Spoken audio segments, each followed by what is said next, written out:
Terima kasih banyak Kak Linda, terima kasih banyak kakak-kakak MC dan teman-teman dari KIPKA, dulu namanya Bidik Misi ya.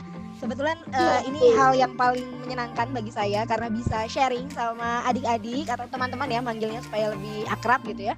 Teman-teman yang berkuliah menggunakan KIPKA atau yang dulu namanya Bidik Misi. Sebelumnya saya adalah alumni Bidik Misi, lalu pada saat S2 saya juga melanjutkan untuk memanfaatkan dari alumni Bidik Misi tersebut menjadi LPDP afirmasi dari lulusan terbaik Bidik Misi. Jadi ini satu kesenangan untuk saya di hari Minggu, mungkin teman-teman yang waktunya untuk libur gitu ya.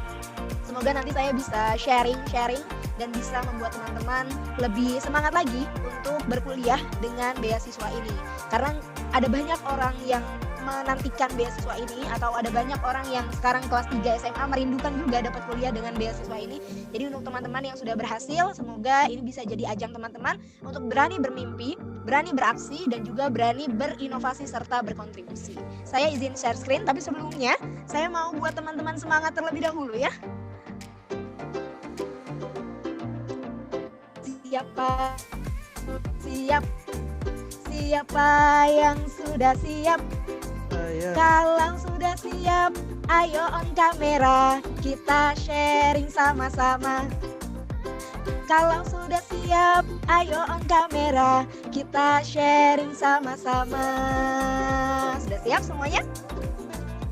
Wah, kayaknya sepertinya belum siap ya. Kalau siap, oke, kalau belum siap ada lagi gerakan yang mungkin bisa buat kita lebih siap. Gerakannya seperti ini. Tepuk bahu, tepuk kepala, pundak. Oh, coba ya. Kita coba ya. 1, 2, 3. Tepuk bahu, tepuk kepala, pundak. Oh. Tepuk bahu, tepuk kepala, pundak. Oh. Sekali lagi. Tepuk bahu, tepuk kepala, pundak. Oh. Nah, kalau misalnya ice breaking itu bisa membuat teman-teman lebih semangat atau apaan sih gitu ya. Tapi semoga bisa membuat teman-teman lebih semangat untuk hari ini. Saya izin share screen. Apa yang mau saya sampaikan kepada teman-teman, boleh host dikasih akses saya untuk share screen terlebih dahulu.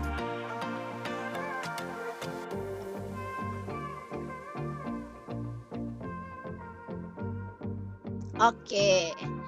Ini dia yang mau saya share screen. Ini saya waktu 2014. Jadi dulu ada yang namanya Kampung Bidik Misi gitu ya. Sebelum saya share screen yang lain gitu ya. Dulu ada Kampung Bidik Misi dan ini kita dikumpulin. Jadi sama nih kayak sekarang nih. Sekarang kan online ya, dulu offline gitu ya. Dan ini saya ternyata apa yang saya tuliskan itu apa yang saya tuliskan itu di capture sama teman-teman Bidik Misi. Saya menuliskan seperti ini. Kemiskinan bukanlah takdir yang terus menghambat kita menapaki dunia, tapi kemiskinan merupakan warna yang selalu membuat kita semangat meraih cita-cita. Jadi kalau sekarang kita anak-anak muda tuh suka galau dengan yang namanya privilege gitu ya. Wah, saya nggak punya ini, saya nggak punya itu. Tenanglah teman-teman, ada hal yang kita punya yang menjadi privilege kita, yaitu adalah daya juang. Jadi saya berharap teman-teman di sini yang dapat kuliah dengan KIPKA atau yang dulu namanya Bidik Misi punya daya juang yang tinggi untuk memperjuangkan cita-citanya, untuk memperjuangkan mimpinya, untuk memperjuangkan kontribusi-kontribusi terbaiknya yang bisa dilakukan pada negara ini.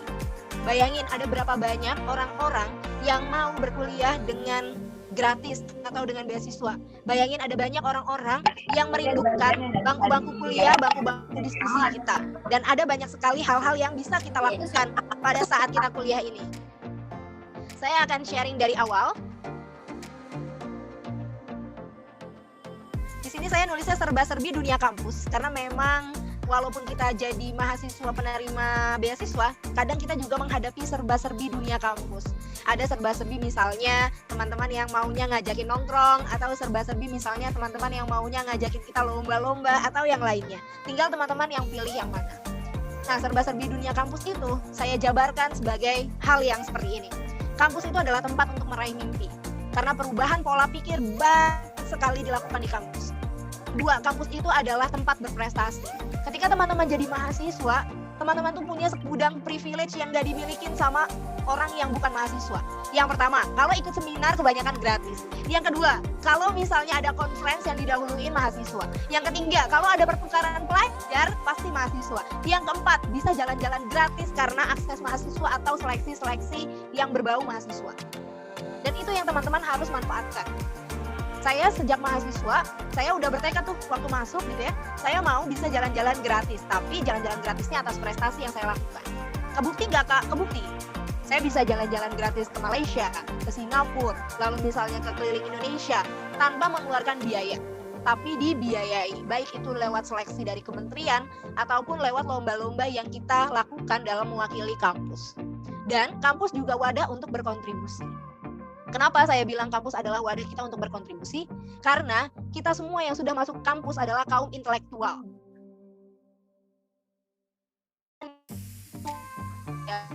Setelah dikasih ke orang lain, dikasih ke orang terdekat, dikasih ke orang-orang di sekitar kita, dan dikasih juga ke masyarakat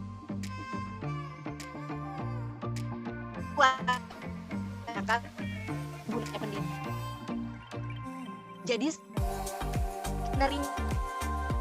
ketika kita menerima kita itu kepada masyarakat lain, mengembalikannya dalam bentuk apa? Dalam bentuk prestasi kita, dalam bentuk kontribusi kita, dan dalam bentuk capaian-capaian mimpi kita. Beberapa beasiswa saya merupakan siswa bidik misi, tapi waktu di semester 6 dan semester 7 saya juga merupakan penerima beasiswa aktivis Nusantara. Boleh Kak? Boleh. Karena beda anggaran. Kalau bidik misi anggarannya dari APBN, kalau anggarannya dari pihak swasta dan melihat tentang aktivitas. Lalu kan beasiswa negeri yang bisa dibiayai secara full dan juga bisa kuliah S2 tanpa tanpa beban biaya studi yang cukup berat dari kuliah yang S1. Dunia kampus itu akan berbeda tentunya. Ini kan masih banyak teman-teman yang mungkin juga masih semester 1, semester 2 yang ngerasa kok beda ya kampus sama sekolah ya gitu. Kalau di sekolah mungkin kalau ada tugas yang belum dikerjain, gurunya yang akan ngejar-ngejar gitu ya. Kalau di kampus nggak akan ada yang kayak gitu, dan memang itu kehidupan kampus.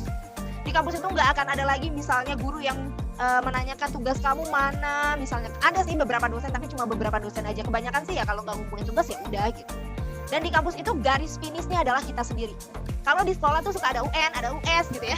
Kalau di kampus tuh nggak ada. Di kampus tuh ditentukan sama skripsi. Nih, kalau ngomongin skripsi, anak-anak yang udah semester 6, 7, 8 gitu ya, udah mulai galau gitu ya. Nah, di kampus itu garis finishnya sendiri-sendiri, tergantung diri kita sendiri. Skripsinya mau selesai tepat waktu atau mau selesai pada waktu yang tepat itu kita yang nentuin sendiri. Tinggal tanggung jawabnya. Tapi sebagai penerima beasiswa yang biasa ya beasiswanya itu hanya 8 semester, maka kita punya tanggung jawab nih untuk menyelesaikan studi tepat waktu. Supaya kita nggak bayar sendiri.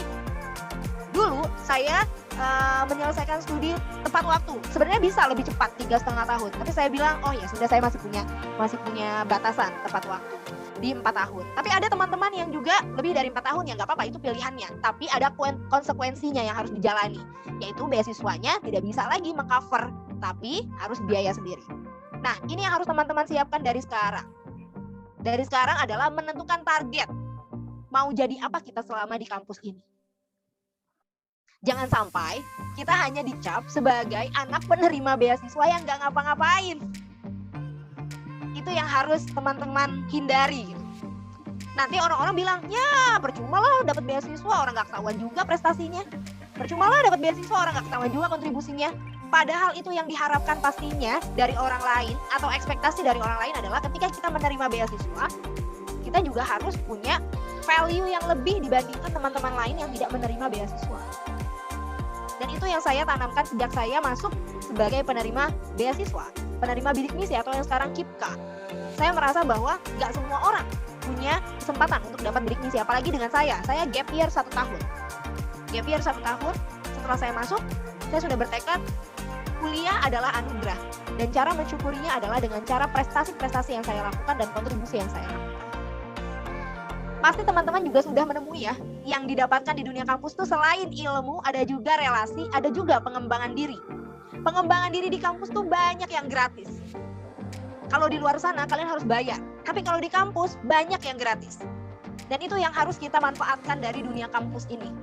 Melakukan sebuah pengembangan diri. Di era digitalisasi, di era modernisasi, dan di era yang semakin kompetitif gitu ya.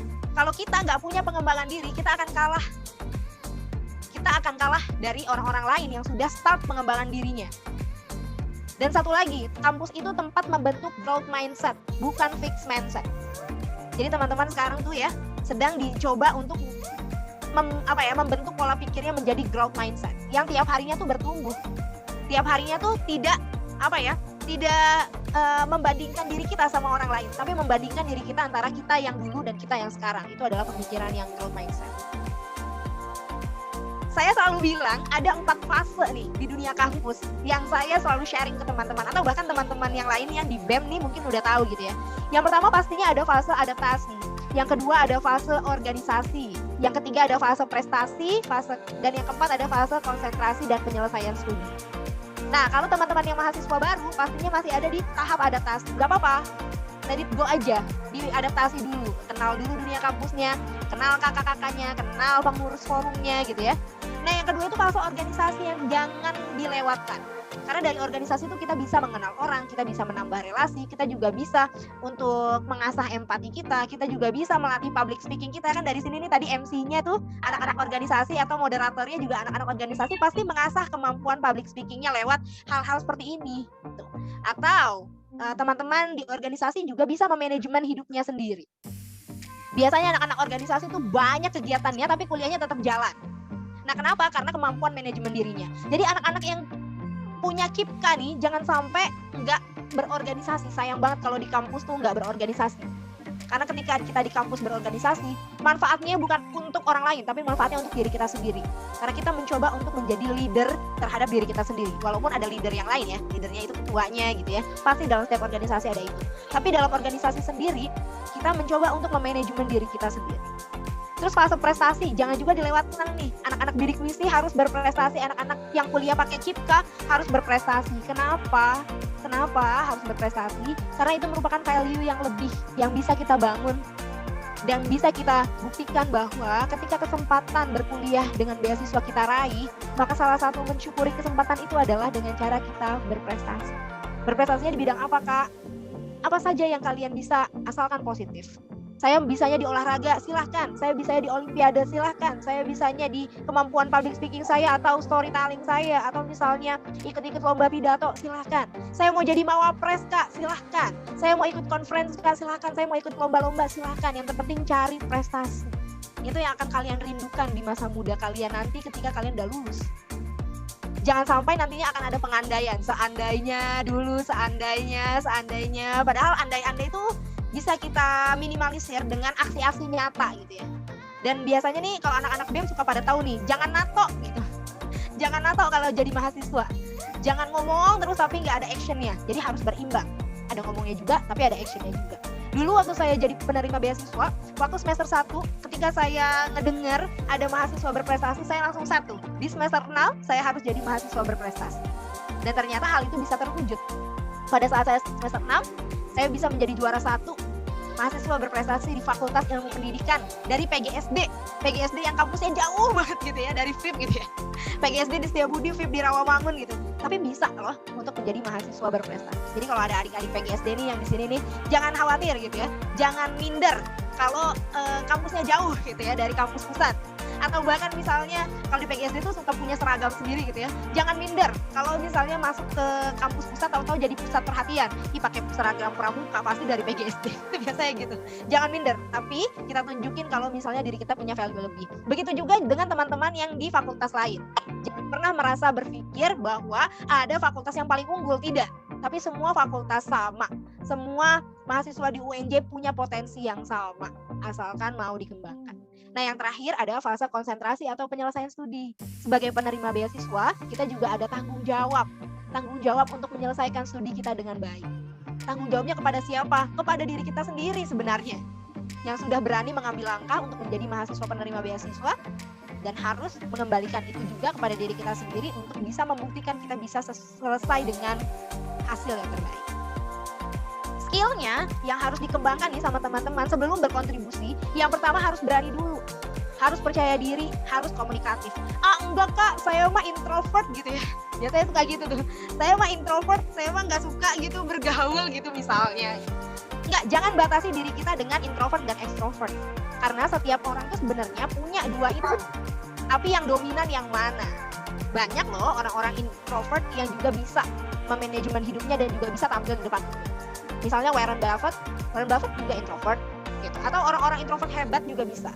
Jadi jangan kotakkan pikiran kita dengan saya introvert, saya ekstrovert, itu bahasa yang happening banget ya yang terjadi di sekarang gitu. Enggak lah, lu aja yang maju, gua mah introvert, gua mah nggak mau maju gitu. Enggak gitu.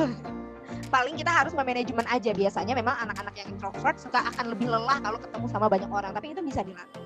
Terus percaya diri dan komunikatif itu juga bisa dilatih. Mandiri sama leadership kita dan juga berpikir kritis kita yang harus dikembangkan di dunia kampus. Jadi kalau teman-teman nih penerima beasiswa KIPKA harus sudah bisa nih punya kemampuan yang disebutkan, tapi bertahap memang. Karena percaya diri itu nggak mungkin dibentuk dalam waktu 1 hari, nggak mungkin, tapi perlu proses. Nah, prosesnya itu yang bisa teman-teman jalani. Ini berbagai kesempatan yang perlu teman-teman coba, ikut organisasi, ikut lomba-lomba, ikut kegiatan yang positif dalam rangka pengembangan diri. Tipe mahasiswa kampus tuh banyak banget, tipe mahasiswa penerima beasiswa juga banyak banget gitu ya. Ada yang kura-kura kerjaannya cuma kuliah rapat, ada yang kuda-kuda, kuliah dagang gitu ya. Ada yang kupu-kupu, kuliah pulang, ada yang kumbang, kuliah berkembang. Nah, teman-teman mau pilih yang mana? Setiap itu pasti ada konsekuensinya. Tapi kalau saya memilih yang kumbang, kuliah berkembang. Jadi setiap harinya ketika kita kuliah ada pengembangan diri yang kita lakukan. Ini hal yang paling spesial di dunia kampus, itu bisa membentuk kepribadian kita, membentuk pola pikir kita, dan membentuk resiliensi. Tugas-tugas kampus yang banyak itu tuh ya, yang kalau dikerjain bikin mumet gitu ya, itu sebenarnya sedang membentuk resiliensi. Gimana ketahanan hidup kita saat kita punya beban tertentu. Gimana kita membentuk diri kita supaya kita lebih tough lagi, lebih kuat lagi. Saya selalu meyakini hal ini. Apa yang tidak bisa membunuhmu akan menguatkanmu. Jadi selama itu tidak menyakiti kita, menyakiti fisik kita, menyakiti psikis kita, menyakiti misalnya hal-hal yang bisa membuat kita melakukan misalnya hal yang tidak dibenarkan misalnya, atau menyakiti kita dalam arti membunuh kita, itu akan menguatkan kita. Jadi kalau ada tugas, kalau ada misalnya paper, kalau ada lomba-lomba, prosesnya susah, yakinlah itu bisa membuat kita menjadi pribadi yang jauh-jauh lebih baik.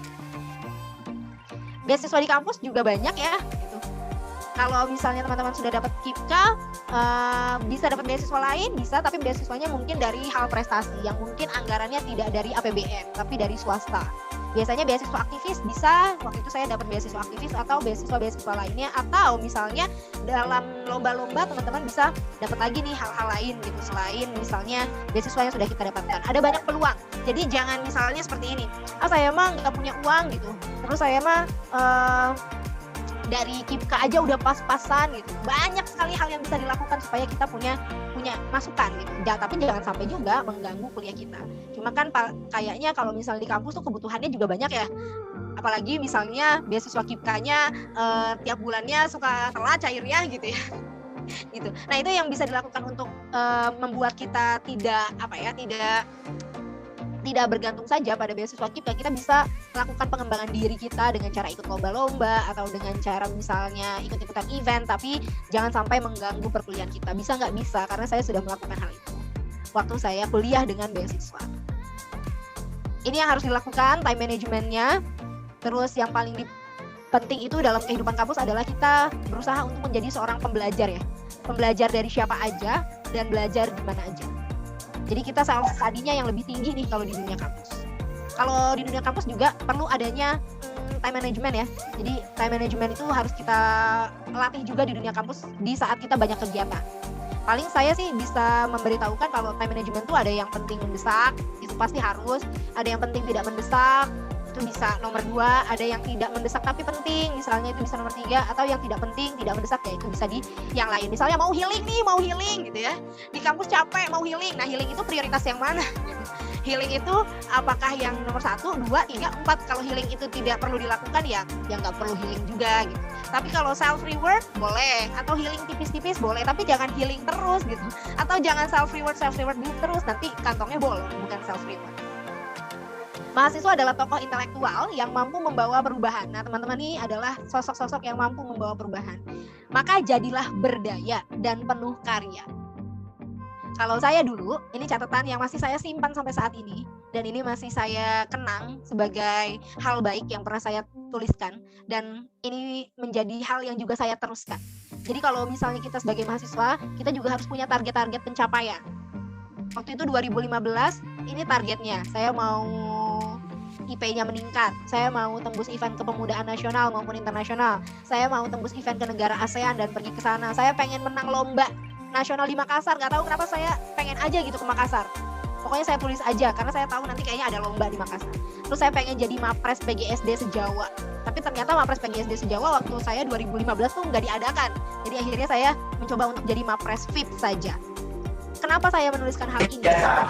Hal-hal yang dituliskan itu bisa membuat diri kita tergerak melakukannya. Dibandingkan kita cuma nulisin di dalam otak kita aja karena kita lupa kadang. Lupa ataupun misalnya ke-distract sama yang lain. Jadi kalau punya impian-impian memang harusnya dituliskan saja. Apakah impian ini terwujud? Terwujud kalau kita mau coba untuk mewujudkannya.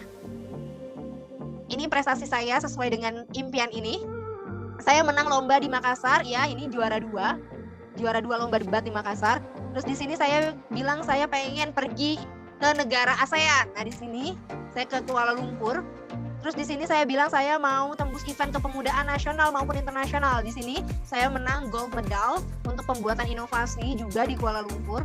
Terus di sini saya bilang saya pengen jadi Mapres PGSD se-Jawa. Akhirnya tidak jadi Mapres PGSD se-Jawa, tapi jadi Mapres Fakultas Ilmu Pendidikan dan juga juara 3 mahasiswa berprestasi serta mahasiswa inspiratif di Universitas Negeri Jakarta pada tahun 2016. Terus saya juga nulis buku. Itu buku pertama saya yang diterbitkan, buku anak, dan ini buku keduanya yang baru saja terbit. Jadi ternyata ada banyak hal yang bisa kita lakukan kalau kita. Oh ya, di sini yang tidak saya balik tapi tertulis juga, saya pengen IP-nya 4. Dari semester 1 tuh saya pengen banget IP-nya 4. Tapi semester 1 gagal, semester 2 gagal, IP-nya cuma 3,8, 3,9, 3,7 gitu ya. Di semester 4 dan 5 IP saya 4. Bahkan di S2 pun 2 kali berturut-turut IP-nya 4. Jadi itu bisa kita lakukan kalau kita mau fokus dan mencoba hal tersebut dan mewujudkan hal tersebut. Tapi selain berprestasi, saya juga mencoba untuk melakukan kontribusi sehingga ada pengabdian di masyarakat. Kontribusi yang saya lakukan adalah ketika saya lomba mahasiswa berprestasi, saya membuat ide gagasan yaitu bagaimana caranya meningkatkan minat baca anak dengan hal yang menyenangkan. Maka saya membuat kegiatan dalam konsep Fun Garden of Literacy. Jadi fun itu adalah menyenangkan, Garden of Literacy adalah literasi taman yang menyenangkan. Seolah-olah memang kita melakukannya di taman, tapi bisa di mana saja. Kenapa konsep taman? Konsep taman itu sesuai dengan konsep pendidikannya Ki Hajar Dewantara. Bahwa ketika kita mengajarkan pendidikan di sebuah taman, atau kita misalnya mengenal konsep pendidikan di sebuah taman, taman itu adalah tempat yang nyaman, yang membuat anak-anak bebas beraktivitas, berkreasi, dan juga mengembangkan potensinya. Maka saya membuat komunitas dengan nama Fun Garden of Literacy yang saya bangun, saya rintis sejak Mawapres 2016. Jadi pada saat Mawapres, ketika saya sudah selesai menang, apa nih yang bisa dilakukan? Maka konsep dari mahasiswa berprestasi, konsep gagasan dari mahasiswa berprestasi yang saya ajukan, saya implementasikan dalam kehidupan nyata dengan membentuk komunitas Fun Garden of Literacy. Nah ini kita sudah membuat engklek anti korupsi juga. Dan kita melakukan kegiatan di taman-taman, di RPTRA. Terus kita juga bekerja sama dengan teman-teman yang lain gitu ya untuk membuat kegiatan literasi, bekerja sama juga dengan KPK untuk melakukan edukasi literasi anti korupsi kepada anak-anak. Ini dia event yang kita buat bareng-bareng di KPK. Itu sehingga di komunitas ini adalah tempat bertumbuh saya dan tempat berkontribusi juga bagi saya serta mengajak teman-teman yang lain untuk berkontribusi. Apa saja yang sudah saya lakukan dalam berkontribusi itu, saya bisa bekerja sama dengan pihak-pihak terkait seperti KPK, terus seperti Perpustakaan Daerah DKI Jakarta juga. Sampai saat ini komunitas saya masih berkolaborasi untuk melakukan kegiatan-kegiatan literasi. Ini foto saya, masih mirip ya. Jadi ini saya ketika masih kuliah dulu di PGSD UNJ, saya selalu bilang ke teman-teman bidik misi yang lain bahwa kemiskinan bukan takdir yang menghambat kita untuk menapaki dunia, tapi kemiskinan merupakan warna yang selalu membuat kita semangat meraih cita-cita. Jadi kemiskinan itu jangan dijadikan hambatan, kekurangan atas diri kita jangan dijadikan hambatan, tapi itu bisa mendorong kita untuk melakukan hal-hal baik, hal-hal yang bisa membuat value diri kita lebih bertambah lagi dan membuat kita berjuang lebih kuat lagi. Ini saat saya lulus S2, ini ayah saya. Sekarang ayah saya Gojek karena sudah lama di PHK juga. jadi ayah saya sekarang ngojek. Apakah ayah saya malu punya lulusan S2 Gojek? Enggak. Tapi ayah saya bilang ini adalah hal yang bisa saya lakukan dan ini adalah hal yang bisa saya buktikan bahwa walaupun orang tuanya tidak mampu, tapi ketika ia berhasil mendidik anaknya bisa jadi seorang yang lebih mampu daripada dirinya dan bisa mengangkat harkat dan martabat orang tuanya. Dan ini juga yang bisa teman-teman lakukan sebagai penerima beasiswa KIP kuliah, bahwa kita bisa loh mengangkat derajat orang tua kita dengan ilmu yang kita punya dan dengan prestasi yang kita punya. Go confidently in the direction of your dreams, live the life of imagination. Jadi kita bisa hidup dalam imajinasi dan mimpi-mimpi kita, tapi kita juga punya kewajiban untuk membuat mimpi-mimpi itu menjadi nyata. Ada video yang mau saya kasih tentang kontribusi yang telah saya lakukan. Saya izin stop share dulu supaya kedengaran suaranya. Semoga ini bisa ditonton sama teman-teman dan bisa sedikit membuat teman-teman bersemangat lagi. Selamat menyimak.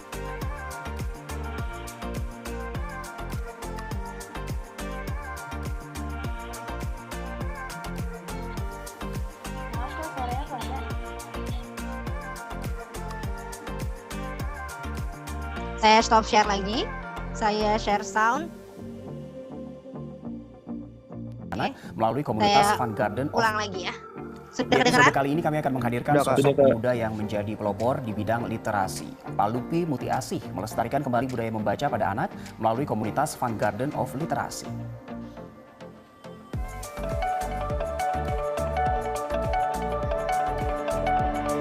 Beginilah keceriaan anak-anak yang tinggal di sekitar Kelurahan Pekojan, Kecamatan Tambora, Jakarta Barat saat mengikuti kegiatan membaca yang dihelat oleh komunitas Fun Garden of Literacy.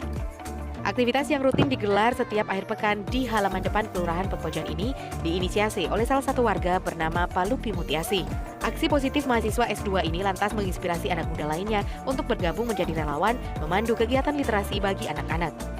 Pak Lupi itu banyak menebarkan semangat kepada jiwa-jiwa muda dan banyak berbagi kepada setiap anak-anak di wilayah Pekojan khususnya.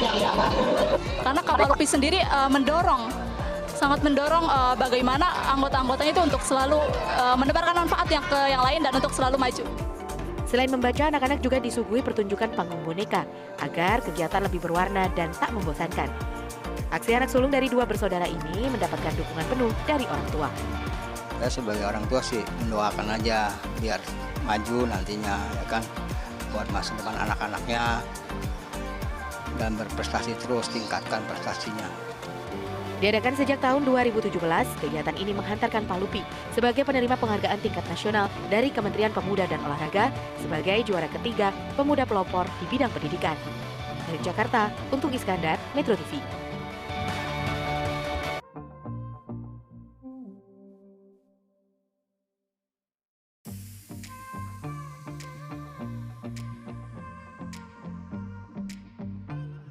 Ini videonya lebih dari 15 menit, nanti terlalu lama, jadi teman-teman boleh dicari saja, boleh di googling Pak Lupi Mutiasih pemuda pelopor, teman-teman bisa lihat sendiri. Dan ini salah satunya yang dilakukan oleh FGL, saya boleh sharing ya, yang dilakukan oleh FGL apa saja sih?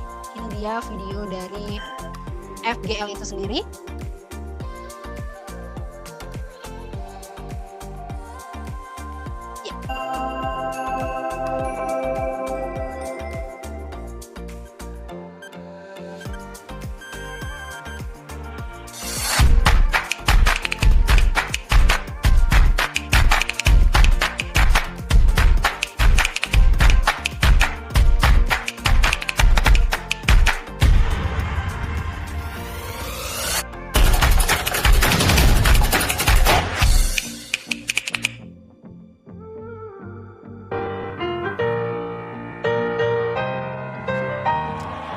You know I'm back, like I never left.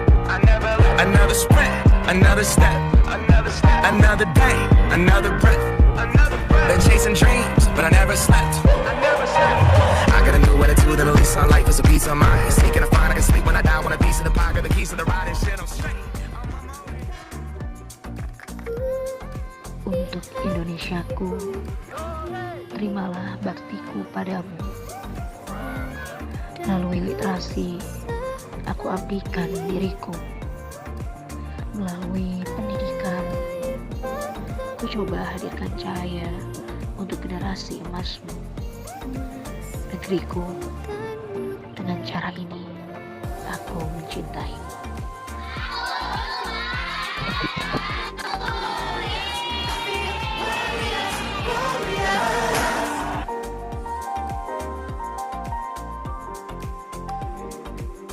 Oke, jadi itu tadi hal-hal yang saya lakukan baik dalam bidang prestasi, kontribusi, dan juga bidang lainnya atau kreasi lainnya selama saya waktu itu di kampus sampai dengan saat ini.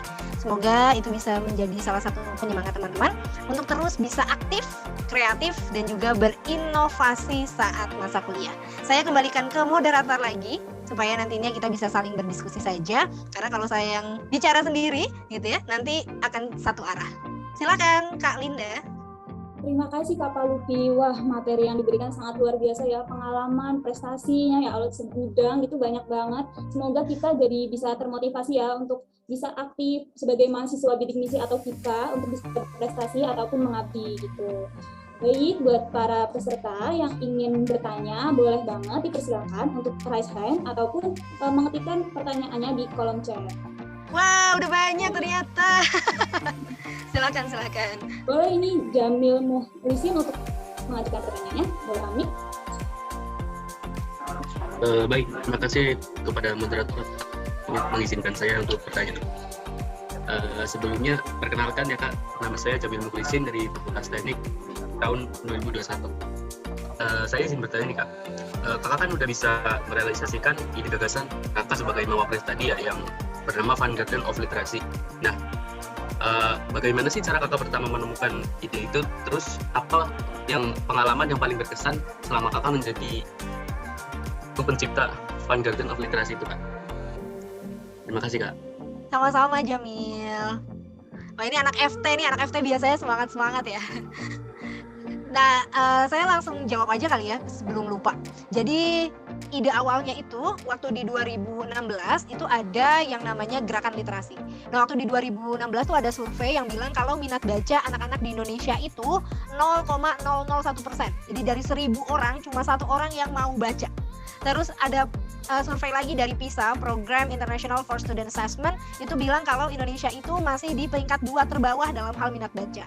Nah, karena saya jurusannya PGSD dan saya jurusannya itu berada di Fakultas Ilmu Pendidikan, maka saya cari cara bagaimana caranya untuk bisa melakukan solusi gitu ya, atau membuat solusi dari masalah itu. Nah, karena saya suka membacakan buku ke anak-anak, maka saya membuat ide gagasan si Van Garden of Literasi ini, di mana isinya adalah termasuk dongeng, membacakan buku ke anak, memberikan akses buku gitu ya. Karena saya yakin anak-anak tuh sebenarnya bukan nggak suka buku, tapi buku yang dikasih nggak sesuai dengan karakteristik mereka. Maka saya sebarkan tuh, atau metodenya nggak sesuai sama metode anak-anak. Maka saya sebarkan kampanye membaca lewat buku cerita anak dan juga lewat dongeng. Nah, hal itu yang bisa saya lakukan. Pengalaman berkesan saya pastinya ketika saya bisa terlibat langsung untuk memberikan ide-ide saya pada pemerintah. Jadi ketika misalnya saya dipercaya untuk berkolaborasi dengan Dinas Perpustakaan DKI Jakarta sampai saat ini gitu ya, saya bisa ngasih masukan tuh program-program kreatif apa yang bisa mereka lakukan untuk membanyakan minat baca itu. Dulu saya nggak pernah terpikir bisa memberikan masukan bagi pemerintahan.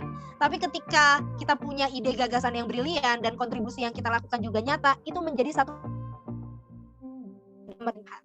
Selain di perpustakaan, saya juga ikutan coba untuk memberikan masukan kepada KPK, Komisi Pemberantasan Anti Korupsi itu, Komisi Pemberantasan Korupsi, tapi bukan nangkep-nangkepin penjahatnya atau koruptornya, bukan.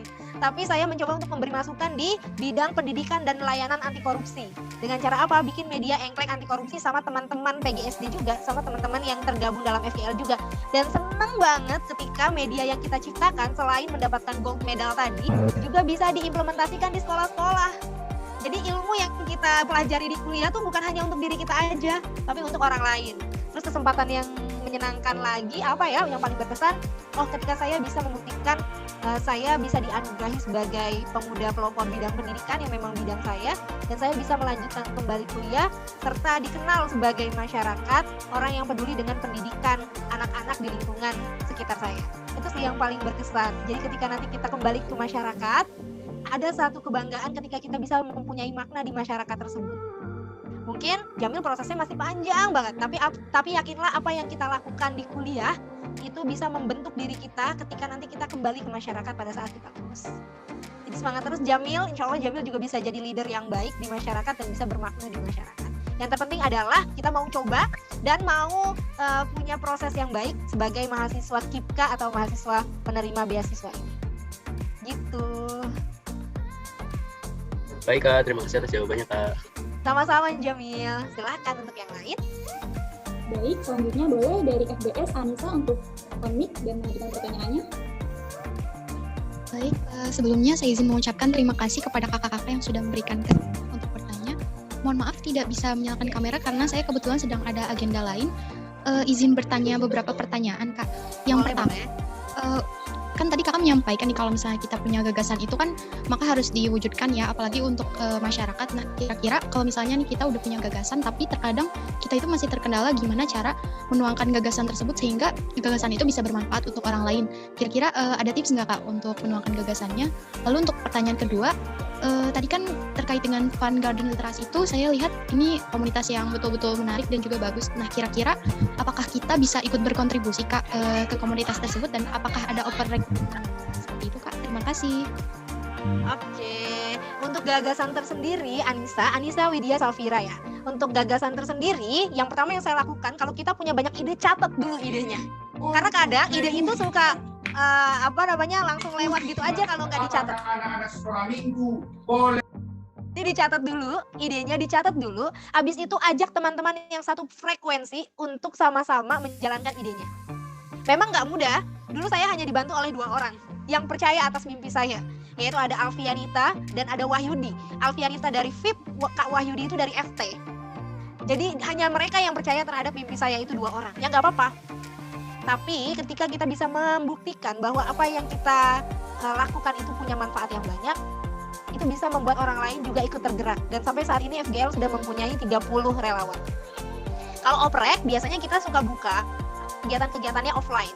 Tapi karena 2021-2022 ini online gitu ya, maka kita memang belum buat oprek untuk yang di 2021-2022. Tapi kemarin kita baru buka oprek untuk anak-anak yang mau coba gabung sama kita di kegiatan FGL bersama Media Indonesia.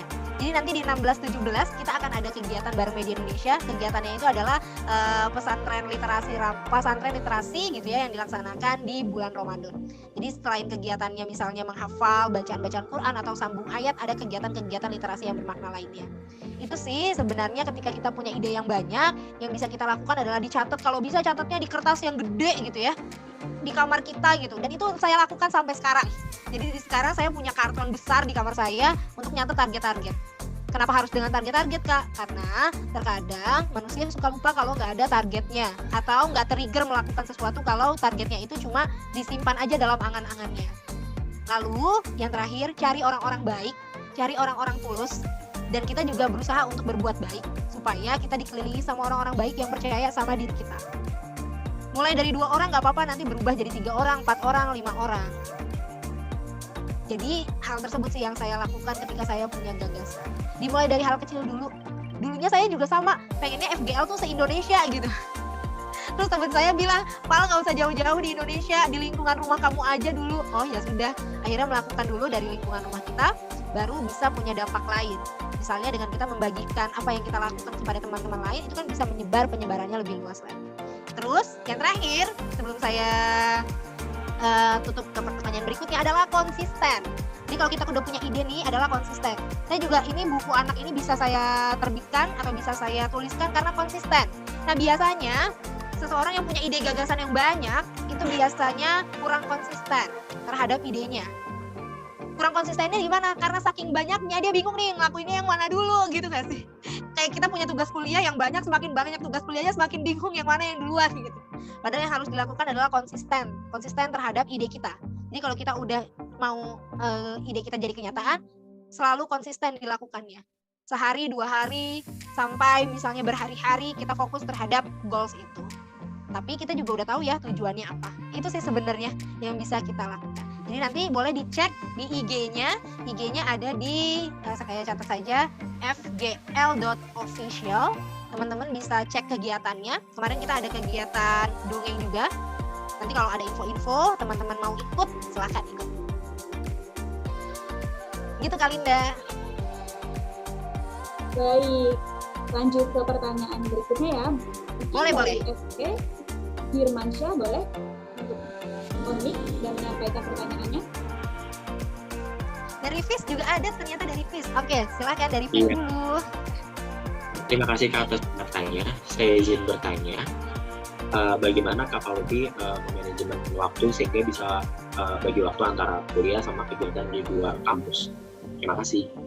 Ya, kalau bagi waktu sendiri, jujur saya juga masih belajar sampai saat ini. Tapi yang saya yakini adalah kita manusia punya waktu 24 jam ya.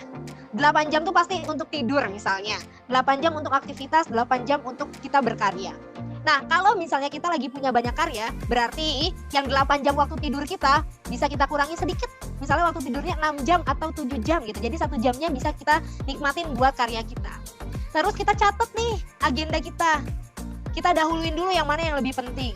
Jadi misalnya kalau ada event lomba yang berbarengan dengan UAS, kita tanya dulu ke dosennya apa kita bisa ngikutin UAS susulan atau nggak bisa. Kalau nggak bisa ngikutin UAS susulan, ya udah berarti lombanya nggak dilanjutkan. Tapi kalau dosennya bisa diajak kompromi gitu ya, kita bisa setelah lomba kita UAS, dan itu yang saya lakukan. Jadi saya sering untuk UASnya sendirian di ruang dosen. Tinggal kitanya aja berani nggak UAS sendirian di ruang dosen misalnya gitu. Saya memilih jalur itu saat saya jadi Abang None. Dulu Abang None tuh Abang None buku waktu saya langsing, sekarang udah langsung gitu ya. Ini waktu Abang None buku saya 2 minggu karantina pada saat UAS. Nah saya koordinasi tuh sama dosen, bisa nggak ketika saya melakukan UAS susulan. Terus kata dosen, boleh, tapi UAS susulannya langsung di ruang dosen ya. Oh iya nggak apa-apa. Jadi kita yang sudah tahu dengan konsekuensi. Terus untuk time managementnya adalah sibukin diri karena biasanya orang-orang yang waktu luangnya banyak malah nggak ngelakuin apa-apa. Tapi kalau kita sibukin diri kita gitu ya, itu malah kita bisa loh manage waktunya. Suka ngerasa gitu gak sih? Pas luang kayaknya kita maunya scrolling IG, maunya nonton Netflix gitu ya. Tapi pada saat kita sibuk, kita malah bisa untuk bagi waktu. Terus yang ketiga, coba prioritas, bikin skala prioritas. Skala prioritas yang tadi, penting mendesak tapi penting, atau tidak penting tapi mendesak, atau tidak penting dan tidak mendesak. Misalnya, self reward itu emang satu kebutuhan manusia, tapi penting nggak saat ini saya lakukan? Healing emang kebutuhan manusia, tapi saat ini penting nggak kita lakukan? Itu sih yang kita tanya, karena prioritasnya beda-beda ya. Prioritasnya Pak Lupi sama prioritasnya Jirmansyah itu kan beda-beda. Jadi kita yang menentukan dulu skala prioritasnya tuh kayak apa. Saya dulu juga sambil kerja, sambil ngajar les gitu. Jadi ya memang saya melakukan itu karena saya tahu goalsnya. Kenapa saya ngajar les? Supaya saya dapat uang tambahan. Kenapa saya ikut lomba-lomba? Supaya saya bisa pergi keluar kota gratis misalnya. Selain dapat prestasi juga gratisan gitu ya. Kenapa saya harus berprestasi? Karena itu salah satu bentuk aktualisasi dirinya. Jadi kalau time management itu harus dibarengin juga dengan why yang kuat. Kenapa kita mau melakukan itu? Reason why-nya itu harus kuat. Kadang manusia tuh reason why-nya nggak kuat dulu kan. Kenapa mau ngelakuin itu? Yang mau ikut-ikutan aja. Nah nggak boleh tuh ikut-ikutan doang. Oh ya, kamu mau ngomong kayaknya masih di mute deh. Silahkan. Enggak Kak. Iya gitu sih. Jadi biasanya aku sih selalu berusaha untuk menyibukkan diri ya. Jadi kalau pas kita sibuk tuh kita malah bisa jadi produktif. Pas kita nggak sibuk tuh malah waktu luangnya banyak.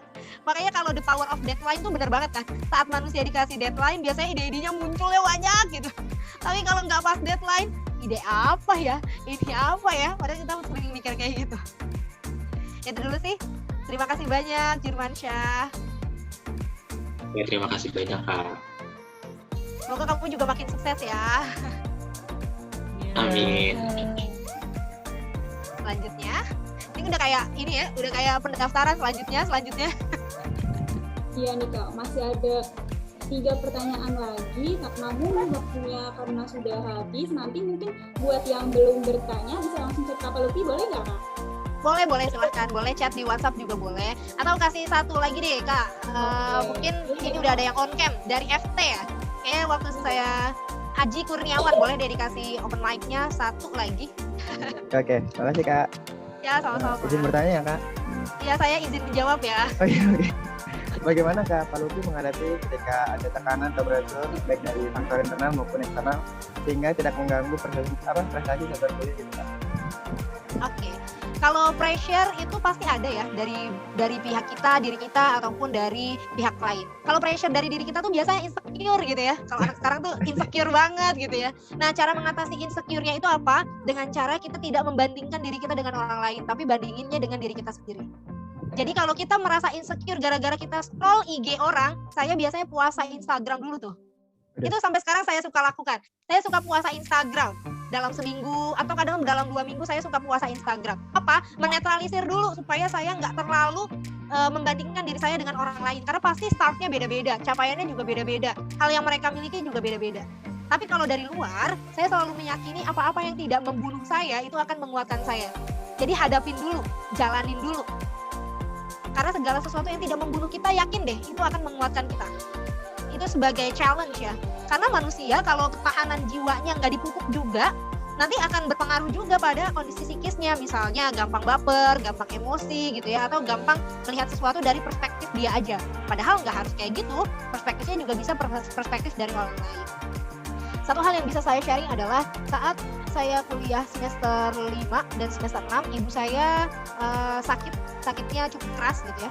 Dan saya bolak-balik ke rumah sakit untuk merawat ibu saya. Tapi yang saya yakini adalah saya mau ibu saya bisa senyum melihat saya pakai toga itu dulu. Maka hal itu membuat saya bisa lebih berprestasi lagi. Walaupun saya harus bolak-balik, rasanya lelah sekali waktu itu bolak-balik ke rumah sakit nemenin ibu saya pengobatan. Tapi di saat di semester 4, 5, dan 6 saya malah bisa membuktikan kalau IPS saya bisa 4 berturut-turut dalam waktu 3 semester. Karena apa? Karena saya mencoba untuk ngomong ke diri saya sendiri bahwa tekanan itu bisa membuat saya lebih maju. Tapi kalau capek, benar-benar capek dan benar-benar mau nangis, ya istirahat. Dipaksain juga saya gitu, enggak, udah saya itu enggak, jangan, nanti malah ambruk badannya. Jadi berjuanglah selayaknya manusia, tapi berjuang juga selayaknya orang-orang yang sedang memperjuangkan mimpinya. Itu yang harus balance juga. Saya yakin sih teman-teman di sini adalah seorang pejuang karena sudah berhasil nih dapat beasiswa. Nggak semua orang punya kesempatan itu, dan tinggal caranya memperjuangkan mimpi-mimpinya yang lebih besar lagi, lebih besar lagi. Kalau kita udah mencapai satu, pasti mau satu lagi, pasti mau satu lagi, pasti mau satu lagi. Dan ketika mau satu lagi itu pasti lebih besar lagi tantangannya. Dan satu lagi, jangan lupa untuk melibatkan orang tua kita, melibatkan Tuhan kita. Kalau saya melibatkan Allah Subhanahu wa Ta'ala untuk bisa hadir dalam proses saya. Karena kita nggak pernah tahu ya, kekuatan dari orang tua itu seberapa besar, kekuatan dari Tuhan kita seberapa besar gitu ya. Kekuatan dari teman-teman dekat yang baik yang menolong kita tuh berapa besar. Jadi do good for others, and katanya sih orang lain juga akan berbuat baik ke kita. Gitu. Jadi itu kalau kita punya pressure, jalanin, terus nikmatin, sama anggap itu sebagai bagian dari berproses. Gitu, Aji. Oke, Kak, terima kasih ya. Sama-sama. Terus satu lagi yang mau saya jawab, ini yang di chat, itu ada tentang gimana caranya dapat beasiswa S2. Caranya adalah, kalau mau dapat beasiswa S2 dari jalur yang cepat atau jalurnya bisa fast track, yang pertama ikut jalur cum laude. Berarti teman-teman harus cum laude dulu ya, karena itu syaratnya. Dulu syaratnya mahasiswa bidik misi berprestasi melanjutkan S2 LPDP, itu syaratnya IPK-nya harus 3,5 dulu. Kak, saya udah IPK-nya nggak bisa 3,5. Oke, jalur cepatnya bisa dari cara kontribusi ke KAU. Karena akan dinilai sekali kontribusinya. Kak, kontribusi saya belum ada. Kumpulin dari sekarang. Kak, saya mau ikut jalur beasiswa yang cepat, mau punya prestasi banyak, kumpulin dari sekarang. Bagi teman-teman yang masih 2021 nih, masih bisa untuk mengumpulkan sebanyak-banyaknya. Dan cari informasi beasiswa juga sebanyak-banyaknya. Punya value diri kita sebaik-baiknya. Jadikan diri kita pantas untuk menerima beasiswa itu. Dan kayaknya rugi deh kalau yang punya beasiswa menolak kita gitu. Jadi dari sekarang kumpulin prestasi, kumpulin karya-karyanya, kumpulin ide-ide kreatifnya, dan jadikan hal itu semua jadi nyata. Pokoknya jangan membatasi diri kita dengan stigma-stigma, karena stigma itu cuma ada di otak kita, nggak ada di dunia nyata. Dan kita bisa menjadikan itu di dunia nyata kalau kita nggak percaya diri. Maka mulai dulu dengan percaya diri, mulai dulu dengan hal-hal baik, sehingga kebaikan-kebaikan akan mengalir pada diri kita dan membantu kita untuk menjadi pribadi yang lebih baik. Itu mungkin dari saya kembalikan ke moderator. Kayaknya diskusinya makin seru ya. Nanti moderator yang atur mau gimana sesinya. Silakan. Baik, terima kasih buat teman-teman yang telah bertanya. Buat yang belum bertanya jangan bersedih, jangan berkecil hati. Nanti bisa ajukan pertanyaannya ke Kak Palupi ya, Kak Palupi lewat WA ataupun yang lainnya. Oke, terima kasih kepada para peserta yang telah aktif bertanya dan kepada Kak Palupi yang telah menjawab pertanyaan dari teman-teman semua. Semoga ilmu yang didapat bermanfaat bagi kita semua. Oke, izinkan saya untuk memberikan kesimpulan atas materi yang telah disampaikan. Yaitu sebagai mahasiswa bidik misi ataupun kita perlu untuk mempunyai prestasi, karena ketika mahasiswa bidik misi diberikan kesempatan untuk kuliah tanpa biaya, maka kita perlu membuktikan bahwa kita juga bisa meraih prestasi. Lalu hal yang akan ditemui di dunia kampus yaitu ada ilmu, relasi, dan pengembangan diri. Ada pula 4 fase di dunia kampus, yaitu ada fase adaptasi, fase organisasi, fase prestasi, dan fase konsentrasi penyelesaian studi. Kita di kampus juga bisa mengembangkan skill nih teman-teman. Skill yang dapat dikembangkan di dunia kampus itu apa aja sih? Yang pertama ada berani, percaya diri,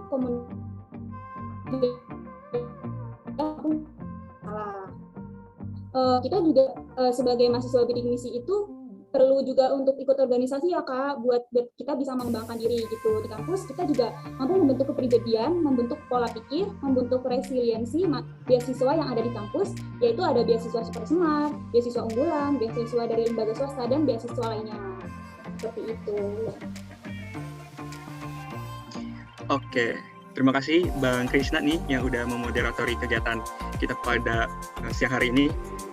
Sebelumnya perkenalkan, saya Ahmad Rizky Farhan, dan alhamdulillah di tahun ini saya mendapatkan amanah baru, tanggung jawab baru juga tentunya sebagai mahasiswa berprestasi 3 di Fakultas Ilmu Pendidikan UNJ tahun 2022.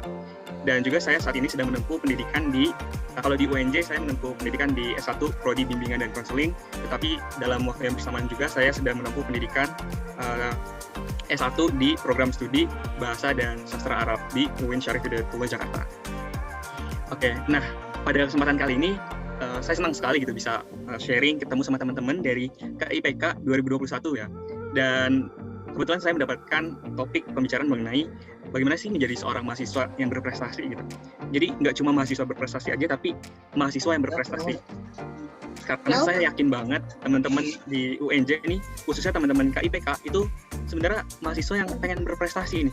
Cuman masih ragu-ragu. Jadi nanti kita lihat bagaimana sih kalau saya gitu ya mendefinisikan prestasi itu. Dan juga mungkin ada tips-tips yang bisa saya berikan buat teman-teman. Oke, kita lanjut. Share screen saya. Ada Kak. Oke, terima kasih. Nah, kita lanjut. Nah, apa sih ada di pikiran teman-teman mengenai prestasi? Boleh nih teman-teman jawab dulu di kolom chat, ataupun kalau ada teman-teman yang berani buat raise hand dan on mic, mungkin boleh ya, nanti dipersilakan. Ada nggak? Pengen tahu dulu nih, teman-teman kira-kira mendefinisikan prestasi itu sebagai apa sih? Oke, udah ada yang mulai jawab nih. Dari FT Muhammad Rizky Arashid. Berarti kalau mau kata Rizky Arashid ini, prestasi adalah keberhasilan. Oke, ini yang lain ada yang mau tambahin nggak? Oke, dari FT lagi nih. Masya Allah banget ya teman-teman, FT semangat-semangat banget nih hari ini. Ada sesuatu yang dicapai Kak, suatu pencapaian dalam hal positif. Sering ikut lomba, hasil usaha yang dicapai, prestasi adalah kebanggaan. Benar, nggak ada yang salah dari apa yang udah teman-teman sampaikan di kolom chat. Karena sejatinya definisi prestasi itu ya yang. Nah, ketika kita mendengar prestasi, seringkali kita tuh membayangkan di benak kita bahwa prestasi adalah sesuatu yang sangat besar. Misalnya menjuarai perlombaan, mendapatkan penghargaan, ataupun kita misalkan dalam rankingan ada di urutan teratas, atau juga misalkan kita mendapatkan skor terbaik gitu di ulangan, di ujian. Nah, tapi sebenarnya apakah seperti itu prestasi? Oke, bagaimana teman-teman yang belum pernah mendapatkan hal-hal yang seperti saya sebutkan tadi gitu? Apakah artinya dia bukan mahasiswa yang berprestasi? Nah, tentunya jawabannya yang bisa kita banggain, berarti kita nggak berprestasi. Bukan kayak gitu. Kenapa? Karena prestasi itu juga bisa dari sesuatu yang kecil ataupun terlihat selama ini oleh kita. Contohnya gimana sih Kak? Misalnya teman-teman di sini yang mempunyai keahlian untuk melukis ataupun menggambar, ngedesain. Nah itu sebenarnya ketika teman-teman bisa menciptakan suatu karya itu, teman-teman punya prestasi. Gitu. Kenapa? Karena sebelumnya teman-teman kan belajar terus, belajar, dan akhirnya itu bisa membuat teman-teman memiliki keahlian tertentu. Nah, menurut saya itu merupakan salah satu bentuk prestasi yang mungkin sama kebanyakan orang itu nggak terlihat.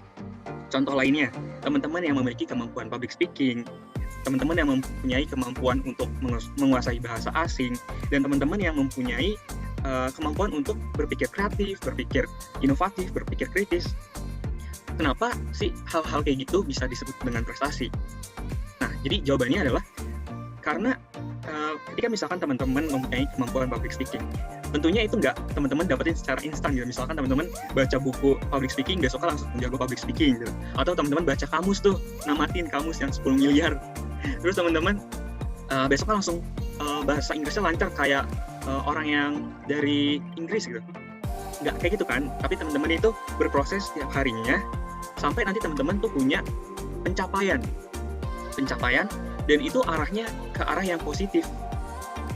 Nah, contoh lainnya adalah ketika misalkan teman-teman mempunyai kemampuan untuk ketika teman-teman lagi sakit, seringkali kan teman-teman yang sakit itu merasanya males buat ngelakuin sesuatu karena ya memang kondisi imunitas kita nggak kuat. Tapi ketika teman-teman sedang sakit dan teman-teman bisa misalkan melewati ujian dengan baik, itu salah satu bentuk prestasi. Nah, contoh lainnya ketika misalkan teman-teman memiliki kesadaran diri atau kemampuan kompetensi untuk mengerjakan pekerjaan-pekerjaan di rumah. Misalkan teman-teman bisa nih membantu orang tua untuk masak, menyiapkan masakan. Menurut saya itu merupakan suatu prestasi. Kenapa? Karena teman-teman bisa melakukan sesuatu dengan baik dan itu arahnya ke hal-hal yang positif gitu. Nah, tapi karena kita saat ini ada di lingkungan akademik gitu ya, maka yang kita bicarakan berkaitan dengan prestasi-prestasi yang lebih akademis gitu. Meskipun nanti jenis-jenisnya akan saya sampaikan di slide berikutnya. Jadi kalau menurut pendapat saya atau hemat saya, prestasi adalah sebuah pencapaian yang mengarah pada suatu kebermanfaatan dan kita lakukan dengan baik. Itu teman-teman. Nah, prestasi itu ada banyak bentuknya.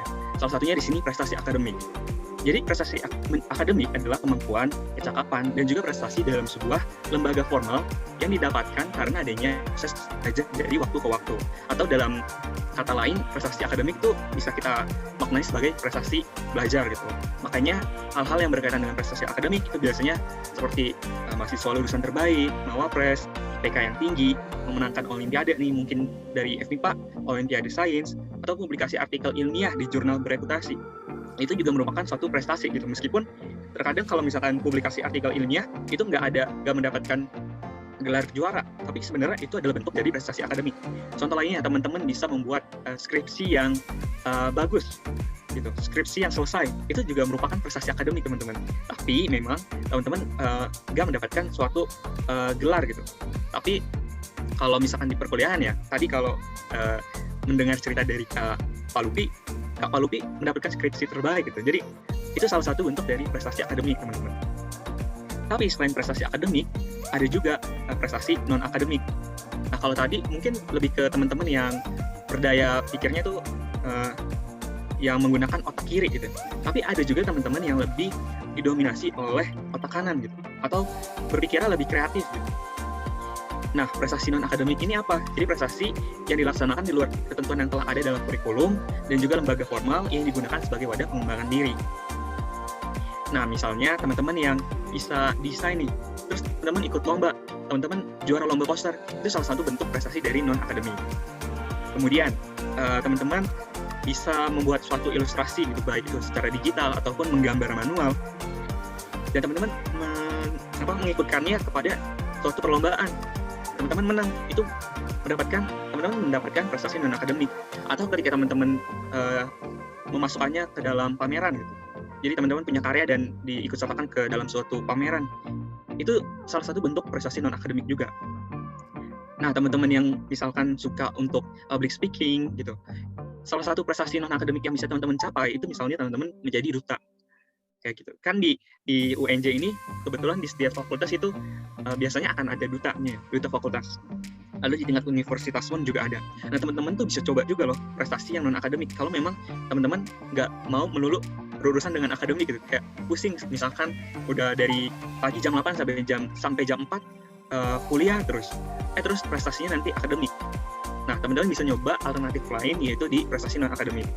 Saya pun, karena saya tadi di CV ya, teman-teman udah tahu kalau saya tuh dari SMK jurusan multimedia. Jadi, saya juga mencoba melatih diri saya untuk bisa mendapatkan prestasi di bidang non-akademik. Contohnya, saya itu beberapa kali ikut lomba-lomba, misalkan kayak lomba poster infografis gitu ya, ataupun lomba video kreatif. Dan alhamdulillah teman-teman, meskipun sekarang saya adanya di BK, tapi ilmu yang saya dapetin di multimedia dulu, itu masih bisa diterapin gitu. Dan yang menarik, waktu saya pertama lomba poster, itu saya mendapatkan hadiah sepeda, teman-teman. Jadi ini nggak diduga-duga banget ya. Bahkan pendaftarannya pun gratis, tapi hadiahnya menurut saya cukup menyenangkan gitu. Karena jujur aja, saya itu dari mungkin SMP gitu, saya pengen banget punya sepeda. Tapi memang karena keterbatasan ekonomi gitu ya, saya tuh nggak bisa memenuhi ya untuk membeli sepeda. Akhirnya saya kayak ya udahlah, tahan dulu. Dan ternyata ketika kita mau bergerak gitu ya, mencapai apa yang kita inginkan, mencoba hal-hal baru yang sebelumnya kita inginkan, bisa datang dengan ya nggak dengan sendirinya juga sih, dengan usaha teman-teman. Dan ini bisa juga teman-teman coba, teman-teman lakukan. Kayak sekecil apapun, misalkan teman-teman termotivasi untuk mengikuti suatu perlombaan. Misalnya, saya tuh pernah ya ikut lomba conference gitu. Saya pernah ikut conference atau lomba KTI di tingkat internasional.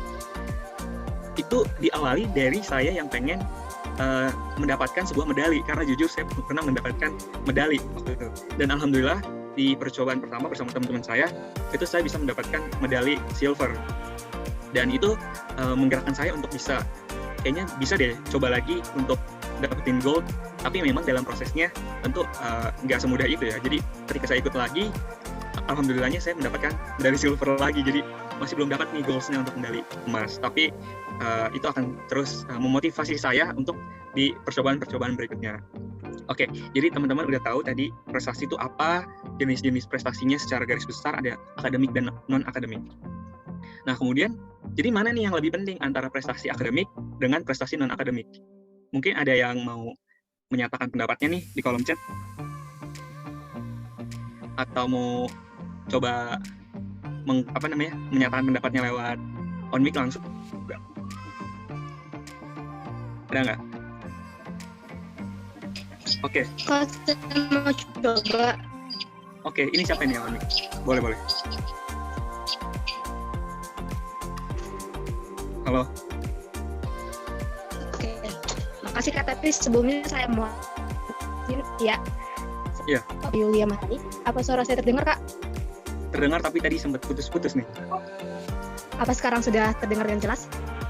Sudah terdengar jelas, Yulia. Tadi berdasarkan pemaparan kakak, kalau menurut saya kedua itu yang mana sih yang lebih penting gitu? Menurut saya keduanya penting, dan keduanya itu penting sekali untuk dikembangkan karena setiap manusia mempunyai dua potensi itu. Jadi kalau sayang banget kalau salah satu aja yang dikembangin, satunya yang nggak dikembangin, itu sayang banget sih menurut saya. Sebisanya itu imbang ataupun keduanya ada usaha untuk pengembangan gitu Kak. Oke, benar banget ya yang disampaikan oleh Yulia Maharani. Juga di kolom chat ada yang nyampe nih, ada Aldi Febriansyah, ada Ahmad, ada Kori, ada Febri, bahwa kedua-duanya manusia mempunyai potensi untuk mendapatkan keduanya nih. Jadi kenapa kita harus milih mau prestasi akademik aja atau prestasi non-akademik aja kalau kita sebenarnya bisa dapetin dua-duanya, ya nggak? Jadi teman-teman, jangan nanti teman-teman membuat barrier terhadap diri teman-teman sendiri. Kayaknya gue nggak bisa deh kalau di prestasi non-akademik, gue bisanya di akademik aja. Atau biasanya orang-orang lebih ragu, lebih insecure ketika kayaknya gue nggak bisa deh dapetin prestasi akademik, gue lebih ke non-akademik nih. Padahal nggak gitu juga gitu. Contohnya ada loh, nyata dan dekat di antara kita. Misalkan di setiap fakultas, teman-teman pasti kan punya karakteristik masing-masing gitu ya. Di fakultas, di FIP gimana, di FIK gimana, di psikologi gimana, dan juga di FBS misalkan berbeda gitu satu sama lainnya. Tapi dari perbedaan-perbedaan itu ada loh contoh-contoh perwakilan Mawapresnya di tingkat prodi, di tingkat fakultas, di tingkat universitas yang bisa mendapatkan prestasi secara akademik dan juga prestasi non-akademik, dan bahkan itu stabil gitu. Semuanya bisa dicoba dan diraih. Artinya gak ada yang bisa membatasi kita untuk mendapatkan prestasi baik itu akademik ataupun non-akademik selain pikiran kita gitu. Karena terkadang ya kita sebagai seorang individu tuh seringkali bukan sesuatunya yang bermasalah, tetapi cara kita yang bermasalah. Bukan kitanya yang nggak bisa mendapatkan prestasi akademik atau non-akademik atau kedua-duanya, tetapi cara pandang kita yang salah. Nah, hal itu yang kita harus ubah dari yang tadinya fixed mindset, kita ubah ke growth mindset.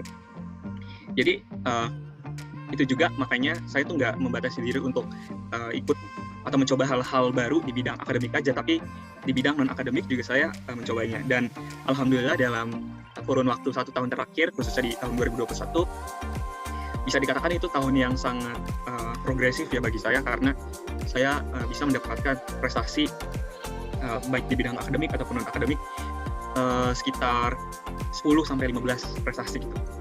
Tentunya sendirian gitu, karena saya tipikal orang yang ketika mau ikut lomba lebih suka bersama sebuah tim gitu.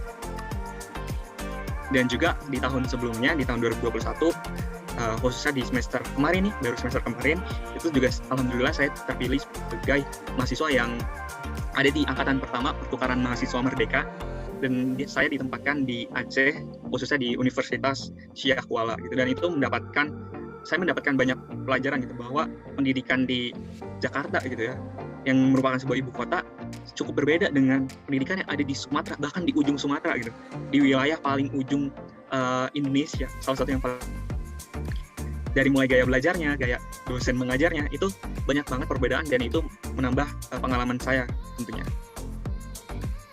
Oke, nah jadi di sini ini ada beberapa contoh sertifikat yang saya dapatkan, tapi nggak bisa saya masukkan semua. Nah di sini contohnya yang ini yang di bawah yang ada 4 ini prestasi yang saya dapatkan pertama kali di tahun 2021. Jadi waktu itu saya ikut lomba esai, kebetulan saya langsung ikutnya 2 tim, dan juga di perlombaan itu nggak cuma ada lomba esainya juga, tapi ada lomba poster penelitian. Dan di sini saya tuh mendapatkan dua-duanya mendapatkan juara, baik di tim 1 dan di tim 2. Kemudian di perlombaan esainya dan juga di posternya itu saya mendapatkan juara juga. Dan itu memotivasi saya untuk lebih bisa mencoba hal-hal baru atau di event-event lainnya. Karena saya yakin gitu pada dasarnya ketika kita mau mencoba, ya kita pasti bisa mendapatkan apa yang kita mau. Meskipun mungkin nggak selalu harus ketika pertama kali mencoba itu berhasil gitu. Pasti bisa aja kita tuh di percobaan ke beberapa baru berhasil untuk mendapatkan misalkan juara. Kayak gitu. Salah. Oke, kita lanjut lagi. Nah, jadi ada salah satu buku yang saya baca gitu. Nama bukunya buku The Achiever. Jadi di buku itu ada salah satu pembahasan mengenai tahapan mencapai prestasi. Tahapan yang paling pertama yang dijelaskan di buku itu adalah dream it, atau mimpikanlah. Menurut saya hal ini penting banget teman-teman. Kenapa? Karena kenapa saya bisa mungkin di 2021 itu cukup progresif gitu ya dalam pengembangan diri atau berprestasi. Itu karena saya punya mind mapping waktu saya maba PKKM. Di penugasan teman juga merasakannya gitu ya. Saya menuliskan salah satunya bisa mendapatkan prestasi dan keliling Indonesia, atau bahkan saya nulisnya keliling dunia menggunakan prestasi. Terus juga saya pengen jadi mahasiswa berprestasi. Mawapres gitu, karena di saat PKKMB itu pembicaraannya topiknya tuh mengenai Mawapres, dan saya tergerak untuk mencoba pemilihan mahasiswa berprestasi itu. Kemudian saya juga menulis IPK di atas 3,5, dan alhamdulillah saya mendapatkan apa yang saya tulis gitu, apa yang saya impikan. Dan juga kalau bisa apa yang teman-teman impikan itu teman-teman catat, teman-teman tulis, teman-teman mungkin teman-teman yang bisa desain gitu ya, teman-teman desain atau teman-teman yang bisa gambar, itu bisa teman-teman gambar, dan itu kalau bisa dipajang di ruang belajar teman-teman, di mejanya, ataupun di tempat-tempat yang terlihat. Kenapa? Karena dengan begitu teman-teman akan selalu melihat gitu, apa sih sebenarnya yang menjadi tujuan saya ada di kuliah ini, pencapaian apa yang pengen saya raih gitu. Nah, jadi tahapan yang pertama adalah dream it. Tapi dream it aja nggak cukup, teman-teman. Teman-teman perlu juga believe it, atau mempercayakannya lah gitu, yakinilah gitu. Aduh, belibet nih saking bersemangatnya. Jadi teman-teman ketika punya mimpi tapi teman-teman nggak percaya atas mimpi teman-teman karena mungkin melihatnya, ini kayaknya mimpinya ketinggian deh, kayaknya gue nggak bisa deh kalau ikut lomba di internasional, orang bahasa Inggris gue nggak bagus gitu. Atau hal-hal lainnya yang teman-teman nggak yakini, tapi teman-teman punya mimpi di situ. Nah, dengan teman-teman nggak bisa meyakini mimpi teman-teman bisa terwujud, hal itu bakal membatasi diri teman-teman. Makanya, hal kedua yang perlu teman-teman lakukan biar bisa mencapai suatu prestasi adalah dengan meyakini apa yang udah teman-teman impikan itu. Oke, lanjutnya see it, lihatlah. Jadi lihatlah apa di sini? Lihatlah peluang, kesempatan. Zaman sekarang benar-benar teman-teman dan saya juga gitu dimanjakan banget sama yang namanya informasi. Informasi itu masih banget ya datangnya. Kayak kita buka WA aja itu ada tuh informasi yang bisa kita dapetin dari teman. Misalkan informasi mengenai kegiatan Semarang KIP ini ataupun webinar-webinar lainnya dan juga kegiatan organisasi. Pokoknya banyak banget informasi yang bisa kita dapetin. Nah, di era globalisasi ini dan era revolusi industri 4.0, di mana hampir semua sudah dialihkan ke digitalisasi. Itu sangat banyak manfaat yang bisa kita dapetin, dan itu merupakan sebuah peluang dan kesempatan yang bisa kita manfaatin untuk mencapai prestasi ini.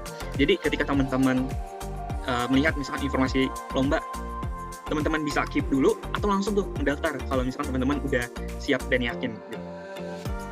Nah, yang keempat, tell it, beritahukanlah. Tapi teman-teman juga harus tahu gitu, teman-teman tuh memberitahukannya kepada siapa. Nah, tujuannya apa sih? Ngasih tahu apa yang kita udah impikan, apa yang kita yakini, dan kita lihat peluangnya ada ke orang lain.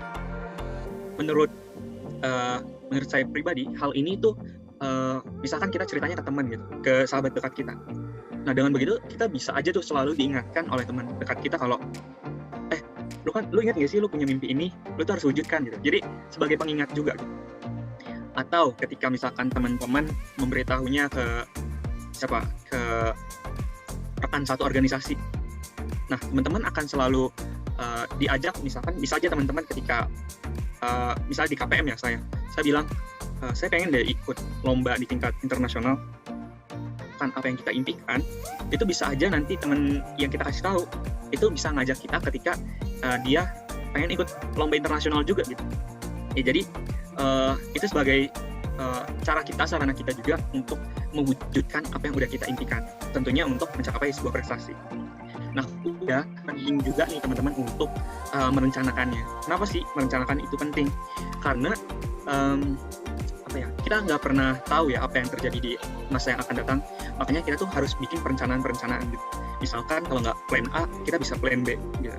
Misalkan nih teman-teman, contohnya saya ini kan dari jurusan bimbingan dan konseling. Tapi apakah saya nanti lulus pengen jadi guru BK atau yang lain, itu saya udah bikin tuh perencanaannya. Misalnya kayaknya saya tuh lebih suka kalau jadi konselor keluarga. Nah, makanya saya merencanakan tuh bagaimana sih kalau mau jadi konselor keluarga, buka praktik tuh kayak gimana. Lulus S1 nanti saya misalkan harus ambil program profesi dulu. Hal-hal yang kayak gitu mungkin terlihatnya masih jauh gitu ya. Tapi kalau misalkan teman-teman rencanakan, teman-teman bisa melakukan itu dari hal-hal yang paling dekat sama teman-teman. Misalnya nih, teman-teman di tahun angkatan 2021 berarti kan udah 2 semester. Nah, teman-teman bisa tuh mengikuti perlombaan-perlombaan karena kan beberapa kali udah mendapatkan materi-materi perkuliahan gitu ya. Mungkin teman-teman bisa nerapin hal itu ke dalam suatu tulisan dan diikut sertakan ke dalam lomba gitu. Nah, misalkan dipetakan tuh, misalkan direncanakan sebulan sekali saya mau ikut lomba. Nah, dengan adanya perencanaan ini, teman-teman punya target, dan target itu bisa teman-teman lebih visible gitu, teman-teman lihat. Oke, kayak gitu teman-teman. Nah, selanjutnya yang perlu dilakukan adalah work it. atau kerjakanlah. Jadi balik lagi dari nomor 1 sampai nomor 5 percuma kalau nggak teman-teman kerjain, nggak teman-teman lakuin. Udah sampai di tahap perencanaan, hal yang paling harus teman-teman lakukan yaitu dilaksanakan, diwujudkan gitu. Nah, kalau udah diwujudkan nih, udah dijalankan, tentunya kan kita mendapatkan mungkin ya ada tekanan-tekanan tertentu gitu, misalkan, gimana nih manajemen waktunya antara kuliah atau organisasi, atau di organisasi ikut lomba gitu. Itu kan butuh kondisi emosional atau emosi yang stabil gitu, kesehatan mental yang stabil gitu ya, biar teman-teman nggak burn out sendiri ataupun overwhelmed. Nah, teman-teman selanjutnya adalah enjoy it. Jadi teman-teman juga harus bisa merasakan kalau misalkan teman-teman mau berprestasi gitu, merasakan prosesnya ini gitu. Ya mungkin selama prosesnya itu akan lebih berasanya kok berat banget ya dijalaninya.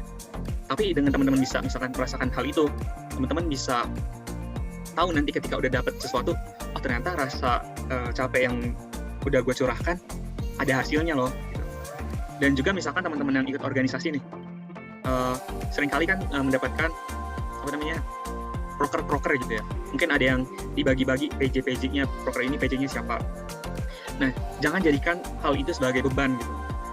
Kenapa? Karena kalau kita ngelakuin sesuatu dan hal itu dijadikan beban, ya kita dapet capeknya doang. Kita nggak dapet mungkin pahanya, mungkin nikmatnya proses, bahwa hak belajar itu adalah suatu hak gitu, bukan cuma kewajiban. Kayak gitu teman-teman. Jadi nikmatin aja prosesnya. Jangan cuman nunggu nikmatin hasilnya gitu. Hasil pasti nanti akan tercapai kalau prosesnya teman-teman udah bisa laluin dengan baik. Kayak gitu. Tips and tricks menjadi mahasiswa yang berprestasi. Ini sebenarnya ala saya sendiri sih. Jadi tahapan pertama adalah teman-teman tuh harus bisa kenali diri teman-teman sendiri. Ya, teman-teman harus bisa kenali diri sendiri. Kenapa sih teman-teman harus bisa kenalin diri sendiri? Karena dengan teman-teman mengenali diri sendiri, teman-teman tuh bisa tahu apa yang menjadi motivasi teman-teman untuk mendapatkan sesuatu. Atau apa sih yang teman-teman cari di perkuliahan ini. Misalnya, kalau saya itu suka banget buat menulis dan juga mencari solusi atas permasalahan yang ada di sekitar saya gitu. Jadi ketika misalkan saya naik TJ ke kampus, kadang tuh saya suka ngeliatin sekitar gitu. Kayak kenapa nih orang-orang kok terburu-buru banget sih, fenomena-fenomena yang terjadi kala itu gitu ya. Mungkin itu menjadi suatu permasalahan dan bisa dicari solusinya. Nah, dari situ saya mulai paham kalau saya ini punya ketertarikan untuk meneliti sesuatu. Makanya ketika saya maba, saya tuh langsung tahu, oh saya tuh pengen banget nih bisa meneliti, bisa menulis, bisa berprestasi, dan dengan prestasi itu bisa keliling Indonesia atau bahkan keliling dunia gitu, minimal ke negara tetangga. Dan bergabunglah saya di kelompok peneliti muda Universitas Negeri Jakarta atau KPM UNJ. Nah, ketika saya udah masuk, saya itu harus mencoba mempelajari hal yang fundamental secara mendalam dari apa yang saya inginkan. Ini bahasanya agak berat ya, hal fundamental itu apa? Ya jadi hal-hal yang menjadi dasar cara mendalam. Misalkan kalau saya mau bisa menulis atau membuat karya tulis ilmiah, apa sih yang dimaksud dengan karya tulis ilmiah gitu? Lalu apa sih bagaimana sih cara menulis judul yang eye-catching gitu, atau menulis judul yang baik dan benar? Bagaimana menyusun latar belakang, maksudnya bab 1 pendahuluan gitu. Ada latar belakang, ada rumusan masalah, dan di latar belakang itu nggak cuma masalah-masalahnya doang gitu, atau definisi-definisinya doang, tapi bagaimana kita bisa melihat suatu permasalahan, lalu bagaimana kondisi idealnya, kemudian bagaimana apa yang menjadi gap antara kedua hal itu, dan apa solusi yang pengen kita tawarkan. Kayak gitu. Terus bagaimana sih kalau meneliti itu metodologinya tuh kayak gimana? Nah, hal-hal yang kayak gitu harus kita pelajari secara mendalam. Jadi kalau kata Bruce Lee itu lebih takut dengan seseorang dari satu jurus tendangan tapi diulang-ulang dilatih sebanyak 10.000 kali dibandingkan orang yang punya jurus 10.000 jurus tapi cuman dilatihnya sekali doang gitu. Karena kalau teman-teman misalkan punya 10 jurus tendangan, tapi dilatihnya cuman sekali, artinya ya teman-teman ada di permukaan aja nih, di permukaan pengetahuan, bukan di dasarnya. Gitu teman-teman. Kalau kita udah tahu dari dasarnya, kita tuh enak ngejalan. Terus kita di tahapan yang berikutnya bergerak dari zona nyaman menuju zona belajar. Jadi apa sih maksudnya zona nyaman menuju zona belajar? Nah, seringkali itu kita mager gitu ya ketika mau mencoba hal-hal baru, atau misalkan kita takut gagal. Kenapa sih kita bisa takut gagal? Seringkali cara pandang kita terhadap kegagalan itu yang bikin kita takut buat mencoba gitu, atau takut gagal. Nah, makanya kita harus bergerak nih dari zona nyaman kita yang takut gagal menuju zona belajar. Di zona belajar itu kesalahan wajar, kegagalan itu wajar. Kenapa? Karena kegagalan itu bukan menjadi sesuatu yang bikin kehidupan kita jadi gelap, jadi kelam, jadi nggak bisa melihat sesuatu atau potensi diri kita sendiri gitu. Tetapi dengan kegagalan ataupun kesalahan, kita tuh bisa melihat atasnya menjadi kekurangan dalam diri kita, apa yang harus kita tingkatkan, improvement. Jadi jatuhnya kepada improvement. Nah, di sini kita bisa mulai dari hal-hal kecil nih di zona belajar. Misalkan tadi kita udah coba nih ikut lomba esai, tapi ternyata kita masih kalah. Nah, kita kenapa nih kalahnya tuh kenapa? Karena misalkan kata dewan jurinya, kamu kurang bisa melihat permasalahannya itu apa, dasar permasalahannya, atau misalkan solusi yang ditawarkan atau metodenya. Nah, dari situ kan kita bisa belajar lagi gitu kan. Terus contoh lainnya misalkan ketika teman-teman ikut lomba poster nih. Poster kan itu lebih berkaitan dengan kreativitas, imajinasi seseorang gitu ya.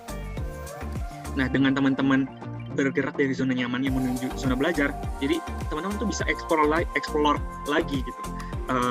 Misalkan gaya-gaya belajar, gaya-gaya desain tuh kayak gimana sih, atau bagaimana sih cara membuat suatu desain yang nggak mentereng doang gitu warnanya, tapi menarik juga dan berbobot isinya. Nah, itu ketika teman-teman berproses tuh terus belajar, nanti kedepannya ya teman-teman nggak akan mendapatkan probabilitas atau kemungkinan kegagalan yang tinggi gitu. Ibaratnya ya teman-teman udah tahu lah dapurnya gitu. Kalau teman-teman udah tahu dapurnya, teman-teman bakal lebih paham gitu untuk apa yang harus dilakukan.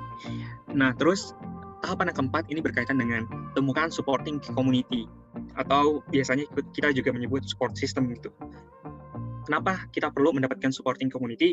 Karena dengan kita bersama dengan mereka, orang-orang yang misalkan sevisi sama kita atau sehobi sama kita bisa jadi mengembangkan potensi yang ada di kita lebih jauh lagi. Misalnya teman-teman yang suka fotografi ikut UKM fotografi di UNJ atau Ormawa ya disebutnya, kalau di UNJ itu Ormawa yang fotografi. Itu dengan teman-teman ikut di situ, teman-teman kan bisa mendapatkan pelatihan gratis gitu. Bisa hunting bareng, bisa diskusi apa sih yang menjadi kendala atau permasalahan dalam mengoperasikan kamera gitu. Atau teman-teman yang suka videografi, teman-teman bisa ikut Sigma TV gitu. Terus kalau yang penulisan lebih ke jurnalistik, ada LPM Didaktika gitu kan. Nah, dari situ teman-teman bisa semakin terasah gitu. Dan yang terpenting adalah didukung. Karena seringkali teman-teman itu udah bisa mengenali diri teman-teman, terus ada bisa mempelajari hal-hal yang menjadi fundamental, bisa bergerak dari zona nyaman menuju zona belajar. Tapi karena nggak ada support sistemnya, teman-teman ketika gagal langsung down banget gitu. Nggak ada yang bikin kuat teman-teman lagi kembali bangkit. Nah, jadi itu salah satu pentingnya supporting community, misalnya kayak gitu. Jadi teman-teman dalam bergerak nggak merasa sendiri gitu. Kayak gitu salah satu contohnya. Nah, ketika teman-teman udah menjalani tahap 1 sampai tahap 4, teman-teman bisa banget untuk sharing. Karena ada istilah sharing is caring gitu. Berbagi itu bentuk kepedulian gitu kan. Kepedulian kepada siapa? Nggak cuma kepada orang lain loh sebenarnya, tapi kepada diri kita sendiri. Contohnya, dulu tuh saya pernah mendapatkan amanah dari guru saya untuk megang dua teman saya agar bisa memahami pelajaran matematika gitu untuk persiapan UN. Nah, di situ akhirnya saya kan harus bisa memahami dulu konsep rumus dari suatu mata pelajarannya itu, suatu materinya itu, agar saya ketika menjelaskan kepada teman-teman saya, itu saya bisa menjelaskan dengan cara yang lebih sederhana, bisa lebih memahami. Nah, dengan begitu kan saya jadi mengasah atau mempersiapkan diri saya juga pada hal-hal yang baru, hal-hal yang mungkin kalau nggak saya bagikan kepada orang lain, saya nggak mempersiapkan hal itu gitu. Dan ketika kita share, mungkin kita juga mendapatkan umpan balik dari orang yang kita bagi. Dari situ jadi ada proses diskusi, bertukar pikiran, dan itu semakin menambah wawasan kita gitu.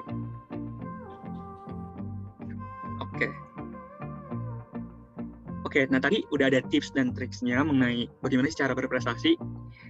Nah, selanjutnya ada nih cara mendapatkan informasi untuk mengikuti lomba. Jadi, kalau teman-teman yang pengen berprestasi kan salah satunya bisa dengan mengikuti perlombaan gitu ya. Nah, di sini ada beberapa tips yang bisa saya kasih ke teman-teman. Yang pertama itu bergabung dalam sebuah organisasi ataupun komunitas. Sama seperti yang sudah saya sampaikan sebelumnya, dengan kita bergabung dalam sebuah organisasi atau komunitas, kita tuh jadi punya teman-teman yang sehobi gitu, sefrekuensi sama diri kita. Nah, kalau kita punya teman-teman yang sefrekuensi, kita dapat lebih mudah untuk mendapatkan informasi mengenai misalkan suatu perlombaan. Jadi kita dapat dengan mudah diajak ikut lomba. Diajak ikut lomba sama teman-teman organisasi kita ataupun di teman-teman komunitas. Nah, di UNJ ini kan banyak banget ya ormawanya. Kayak misalkan kalau di tingkat universitas tuh ada teman-teman yang suka sama anak kecil, itu ada KSPA gitu. Teman-teman bisa mengajar kepada anak-anak usia dini. Teman-teman yang suka di bidang koperasi gitu, itu ada Kopma. Teman-teman yang suka berorganisasi di bidang kalau disebutnya di UNJ itu Opmawa ya, pemerintahan gitu ya, organisasi pemerintahan mahasiswa. Ada BEM, ada lembaga legislatifnya. Nah, dari situ tuh teman-teman bisa mendapatkan informasi-informasi mengikuti lomba. Atau nggak cuma lomba deh, prestasi itu kan nggak cuma yang bakal diakui misalkan juara lomba tertentu gitu. Tapi teman-teman misalkan bisa terpilih sebagai salah satu kandidat, misalkan duta pendidikan DKI Jakarta, itu salah satu prestasi teman-teman. Nah, dari situ, dari komunitas ini akan ada informasi-informasi yang mudah teman-teman dapetin. Yang kedua, kan biasanya kita itu di UNJ ada yang namanya BEM Prodi gitu, atau di Prodinya juga ada himpunan mahasiswa. Nah, kita bisa tuh bertanya kepada Okmawa kita di Prodi ataupun di tingkat fakultas mengenai informasi perlombaan. Nah, dengan mereka bertanya kepada mereka kan juga jadinya, oh ya, ada nih ternyata yang membutuhkan, makanya mereka akan mencari hal itu dan akan disebarkan ke teman-teman gitu. Mungkin disebarnya juga bisa melalui ketua angkatannya gitu kan. Dan yang terakhir yang mungkin ini paling mudah dan paling sering saya lakukan, itu adalah memanfaatkan media sosial teman-teman. Jadi ketika kita membuka media sosial, nggak cuma ngelihat postingan unggahan teman-teman yang lagi liburan gitu, tapi kita bisa juga melihat informasi mengenai misalkan suatu perlombaan. Caranya gimana sih? Caranya dengan kita kalau di Instagram nih, teman-teman kan tahu, mungkin teman-teman udah tahu ya, ada fitur follow hashtag. Nah, bedanya apa nge-follow hashtag sama nge-follow akun? Kalau teman-teman nge-follow hashtag, itu postingannya itu lebih bervariasi, lebih beragam, dan nggak cuma mengandalkan dari postingan satu akun aja gitu. Dan media sosial ini kan postingannya bisa dari mana-mana aja gitu. Jadi akan lebih banyak informasi yang bisa kita dapetin ketika kita misalkan nge-follow hashtagnya. Tapi nggak menutup kemungkinan kalau misalkan kita nge-follow-nya akunnya. Nah, biasanya akun atau hashtag-hashtag yang saya follow tuh misalkan kayak info lomba gratis gitu. Namanya mahasiswa, apalagi yang baru belajar kayak saya juga baru belajar, tuh cari informasi lomba yang gratisan aja dulu. Namanya masih belajar gitu kan. Terus misalkan dikaitin juga sama ketertarikan teman-teman, misalkan info lomba menulis, info lomba puisi gitu, info lomba misalkan teman-teman sukanya apa, info lomba menyanyi, itu pasti akan ada gitu. Meskipun nggak selalu banyak ya. Contoh lain di Twitter juga akan lebih gampang. Teman-teman tinggal masukin keywordnya, nanti bisa ketahuan tuh dari dari tweet orang lain. Di situ teman-teman bisa baca tuh informasi-informasi lombanya. Terus kalau memang cocok sama apa yang teman-teman pengen ikutin, teman-teman bisa langsung aja daftar. Oke, kayak gitu sih teman-teman informasi yang ingin saya sampaikan. Oke, terima kasih. Selanjutnya mungkin saya serahkan kembali nih ke Kak Krisna Wahyu. Oke, terima kasih Bang Farhan. Keren banget materi dari Bang Farhan, ini lengkap banget ya, mulai dari pembahasan prestasi nih. Jadi kayak kita diarahin dulu nih prestasi itu apa sih gitu. Terus ada juga prestasi dibagi lagi, ada akademik dan non akademik ya Bang ya. Nah setelah itu masih ada lagi nih tips dan triksnya biar jadi mahasiswa yang berprestasi itu gimana. Intinya keren banget materi dari Bang Farhan ini. Nah untuk selanjutnya adalah sesi tanya jawab.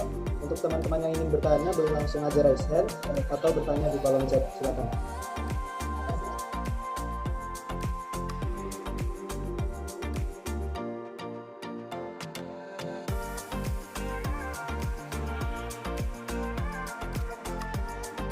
Yuk buat teman-teman yang mau nanya langsung aja boleh raise hand.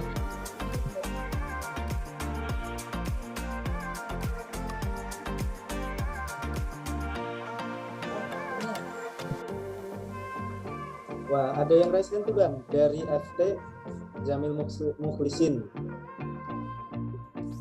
Ya, silakan dari ya. Baik, terima kasih kepada moderator atas waktu memberikan saya untuk mengizinkan saya untuk bertanya.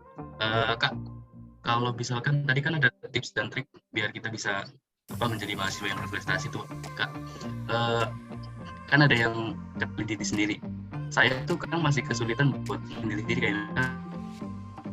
Apa sih metode yang paling pas gitu buat saya terapin? Kalau kakak sendiri buat nerapin biar kakak kenal diri sendiri itu gimana?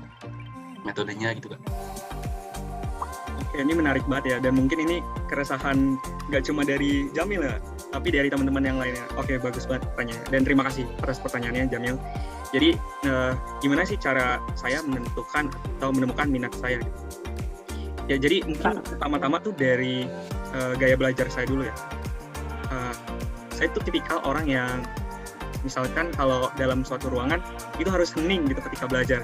Sulit misalkan untuk saya bisa konsentrasi ketika ada di ruangan yang cukup berisik. Misalkan dari hal-hal kecil kayak gitu. Terus misalnya nih di perkuliahan deh, di perkuliahan.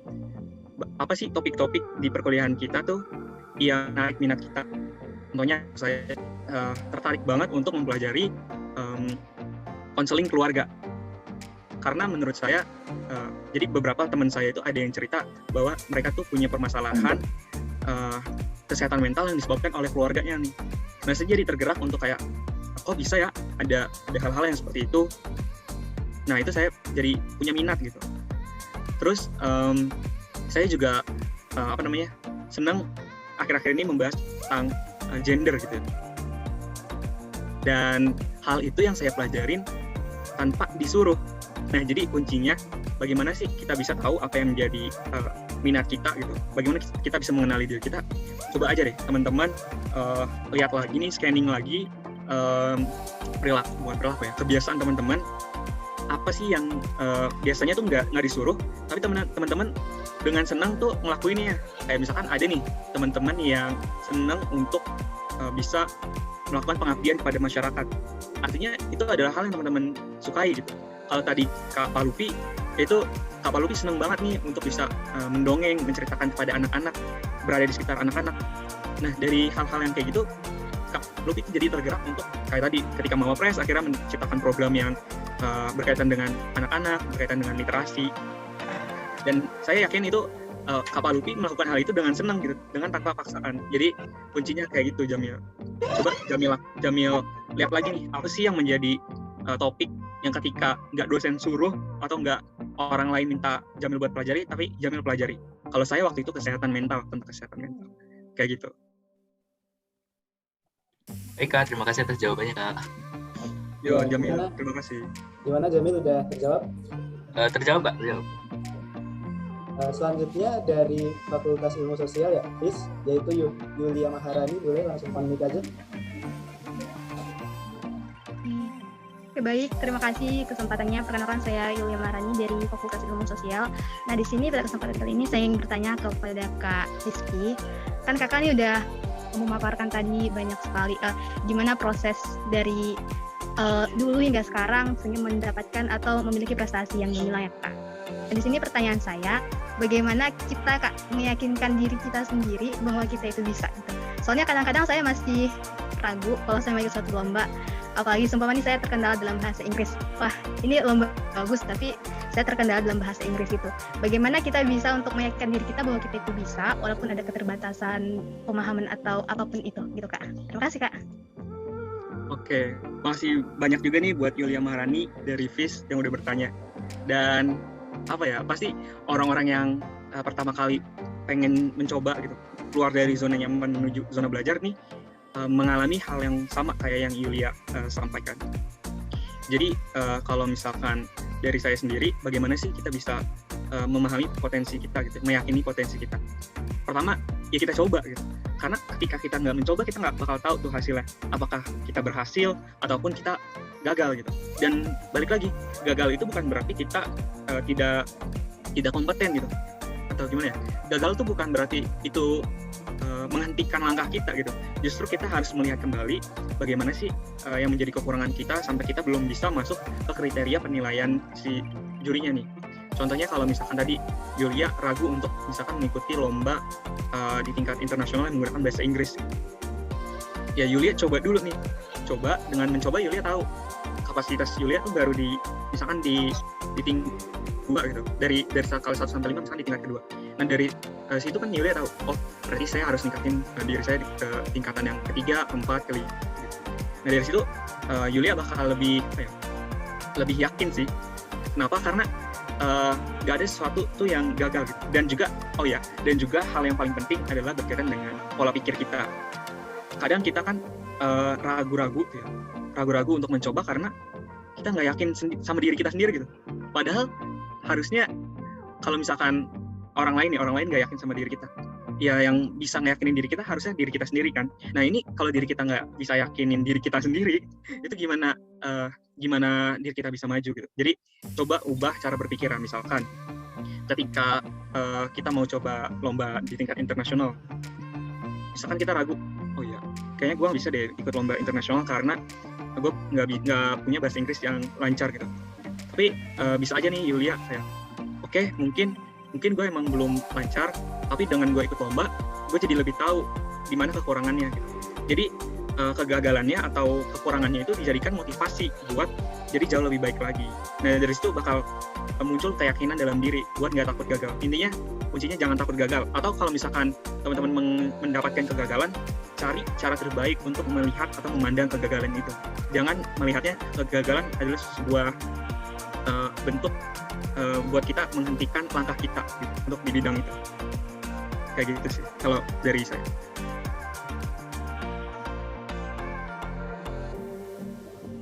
Ya, gimana dari Yulia Maharani? Udah terjawab belum kira-kira? Sudah terjawab Kak, terima kasih banyak jawaban dan motivasinya. Iya, sama-sama Yulia. Gimana ya Bang, berhubung waktunya juga untuk sesi tanya jawab udah habis, kalau satu pertanyaan lagi gimana nih Bang? Oke, boleh banget. Dari saya atau mau dari Bang Farhan aja yang menunjuk? Boleh dari Krisna aja. Oke, mungkin dari FT lagi nih, Firda Satyani dari tadi udah resen. Silakan on mic dan on cam. Ya, terima kasih Bang Krisna. Sebelumnya mohon maaf saya tidak bisa on cam karena terkendala jaringan. Izin bertanya Bang Rizky, jadi apakah benar Abang itu sekarang sedang kuliah di 2 universitas Bang? Iya benar. Nah iya,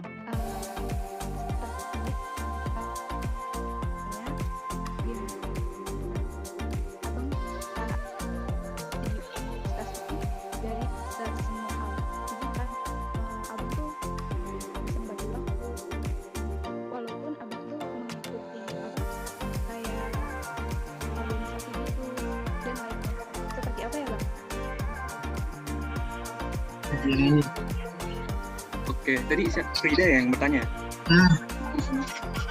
Iya. Ya, Frida. Oke, terima kasih pertanyaannya Frida.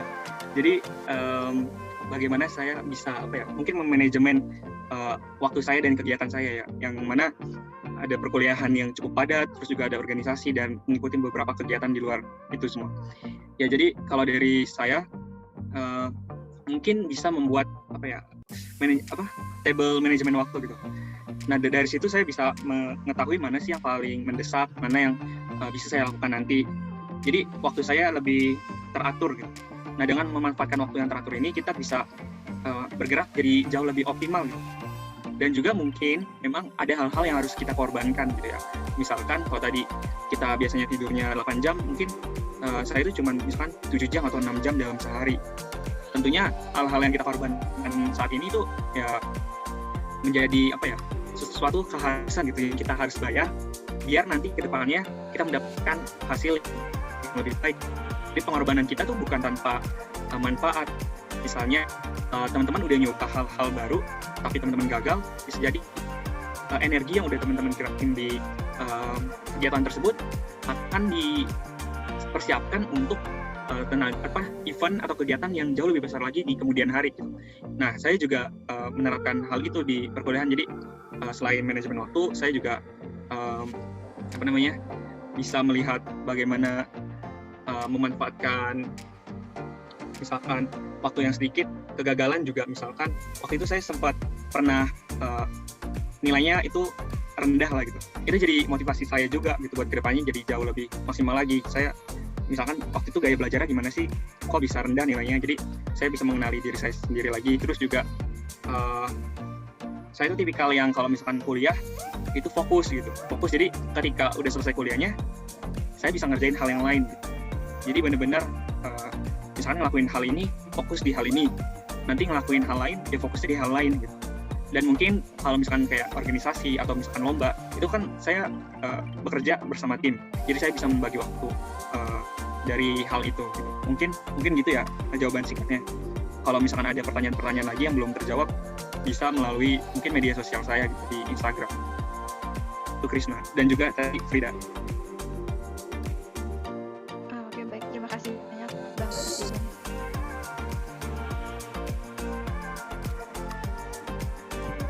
Ya, gimana? Udah terjawab ya dari pertanyaannya Firda tadi. Nah, berhubung waktu kita aja udah Bang ya, kontak ke Bang Rizky atau Dilan, gak apa-apa ya Bang ya? Boleh. Iya. Belum mengakhiri sesi dari Bang Farhan, saya izin menyimpulkan materinya Bang. Kesimpulan materinya menurut saya pribadi, mahasiswa KIPKA seharusnya gitu berprestasi baik di bidang akademik maupun bidang non-akademik. Nah, dari bidang akademik dan non-akademik ini itu bisa dimaksimalkan atau bisa ditunjang dengan beberapa fasilitas. Fasilitasnya bisa baik dari internal, yaitu dari kampus, bisa mengikuti organisasi, bisa mengikuti ormawa atau ormawa gitu. Terus kalau dari eksternal bisa kita belajar sendiri, mengikuti webinar, workshop, atau seminar yang gratis gitu ya Bang ya. Jadi bisa meningkatkan skill serta soft skill. Nah, selain itu kalau teman-teman nanti ketika belajar, berproses, kemudian teman-teman gagal gitu ya, itu jangan langsung putus asa, jangan langsung menyerah gitu, tapi tetap semangat, intinya nyari jalan terbaik dan evaluasi gitu dari kegagalannya gimana. Jadi untuk kedepannya bisa lebih baik, kurang lebih gitu ya Bang Farhan ya? Bener banget Krisna. Nah, keren banget nih pemaparan materi dari Bang Farhan, tapi sayang banget gitu karena waktunya udah habis untuk pemaparan materinya dan sesi tanya jawab juga. Mungkin bisa disambung lain waktu kali ya Bang ya? Ya bisa banget, nanti bisa juga menghubungi media sosial saya. Nah betul banget tuh, dari Bang Farhan udah boleh menghubungi media sosialnya. Jadi teman-teman kalau ada momen kayak gini, patin gitu, dimaksimalkan gitu, karena ini ilmunya banyak banget. Stay hello ya teman-teman fakultas. Boleh untuk share screen dulu kali ya teman-teman dari HPD.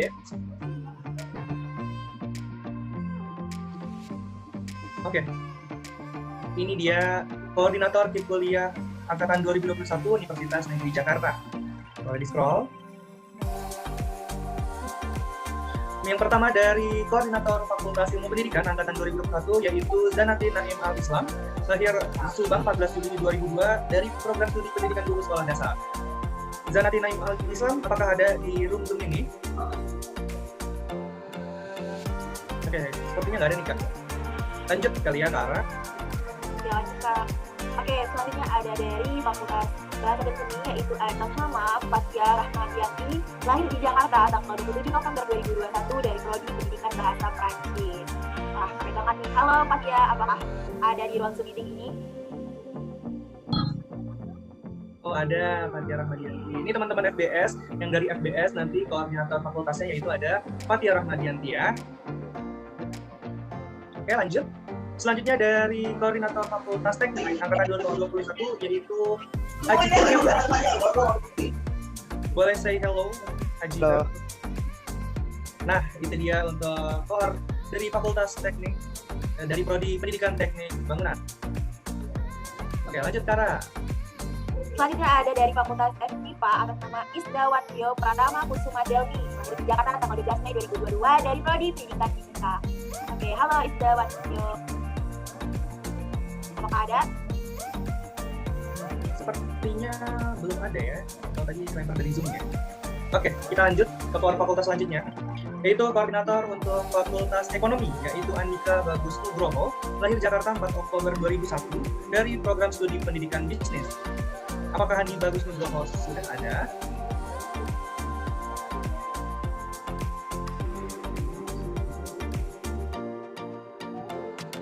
Oke, mungkin belum ada nih Kak Ara. Kita lanjut. Selanjutnya dari Fakultas Ilmu Olahraga, yaitu atas nama Fadawis Murah Harja dari Prodi Pendidikan Atau pada Nah, teman-teman yang dari Fakultas Ilmu Olahraga, koordinatornya yaitu Harja ya. Oke, selanjutnya koordinator dari Fakultas Pendidikan Psikologi, yaitu Muhammad Raihan, lahir di Subang 14 Juli 2002 dari program studi psikologi. Halo Raihan. Nah, itu dia Muhammad Raihan yang akan menjadi koordinator dari Fakultas Pendidikan Psikologi. Selanjutnya nih Kara. Selanjutnya nih dari Fakultas Ilmu Sosial ada Heru Ari Wijanarko dari Prodi Pendidikan Pancasila dan Kewarganegaraan. Apakah di sini ada Heru? Sepertinya tadi terlempar dari Zoom kali ya Kara. Ya. Oke, selanjutnya apakah masih ada? Oh, sudah habis. Nah, itu dia teman-teman semuanya, koordinator fakultas yang terpilih dari masing-masing fakultas. Tentunya semoga teman-teman yang terpilih menjadi koordinator fakultas dapat mengemban amanah dan juga tanggung jawab yang sudah dipercayakan oleh teman-temannya. Betul ya, Sarah? Benar banget, dan dapat mengayomi teman-teman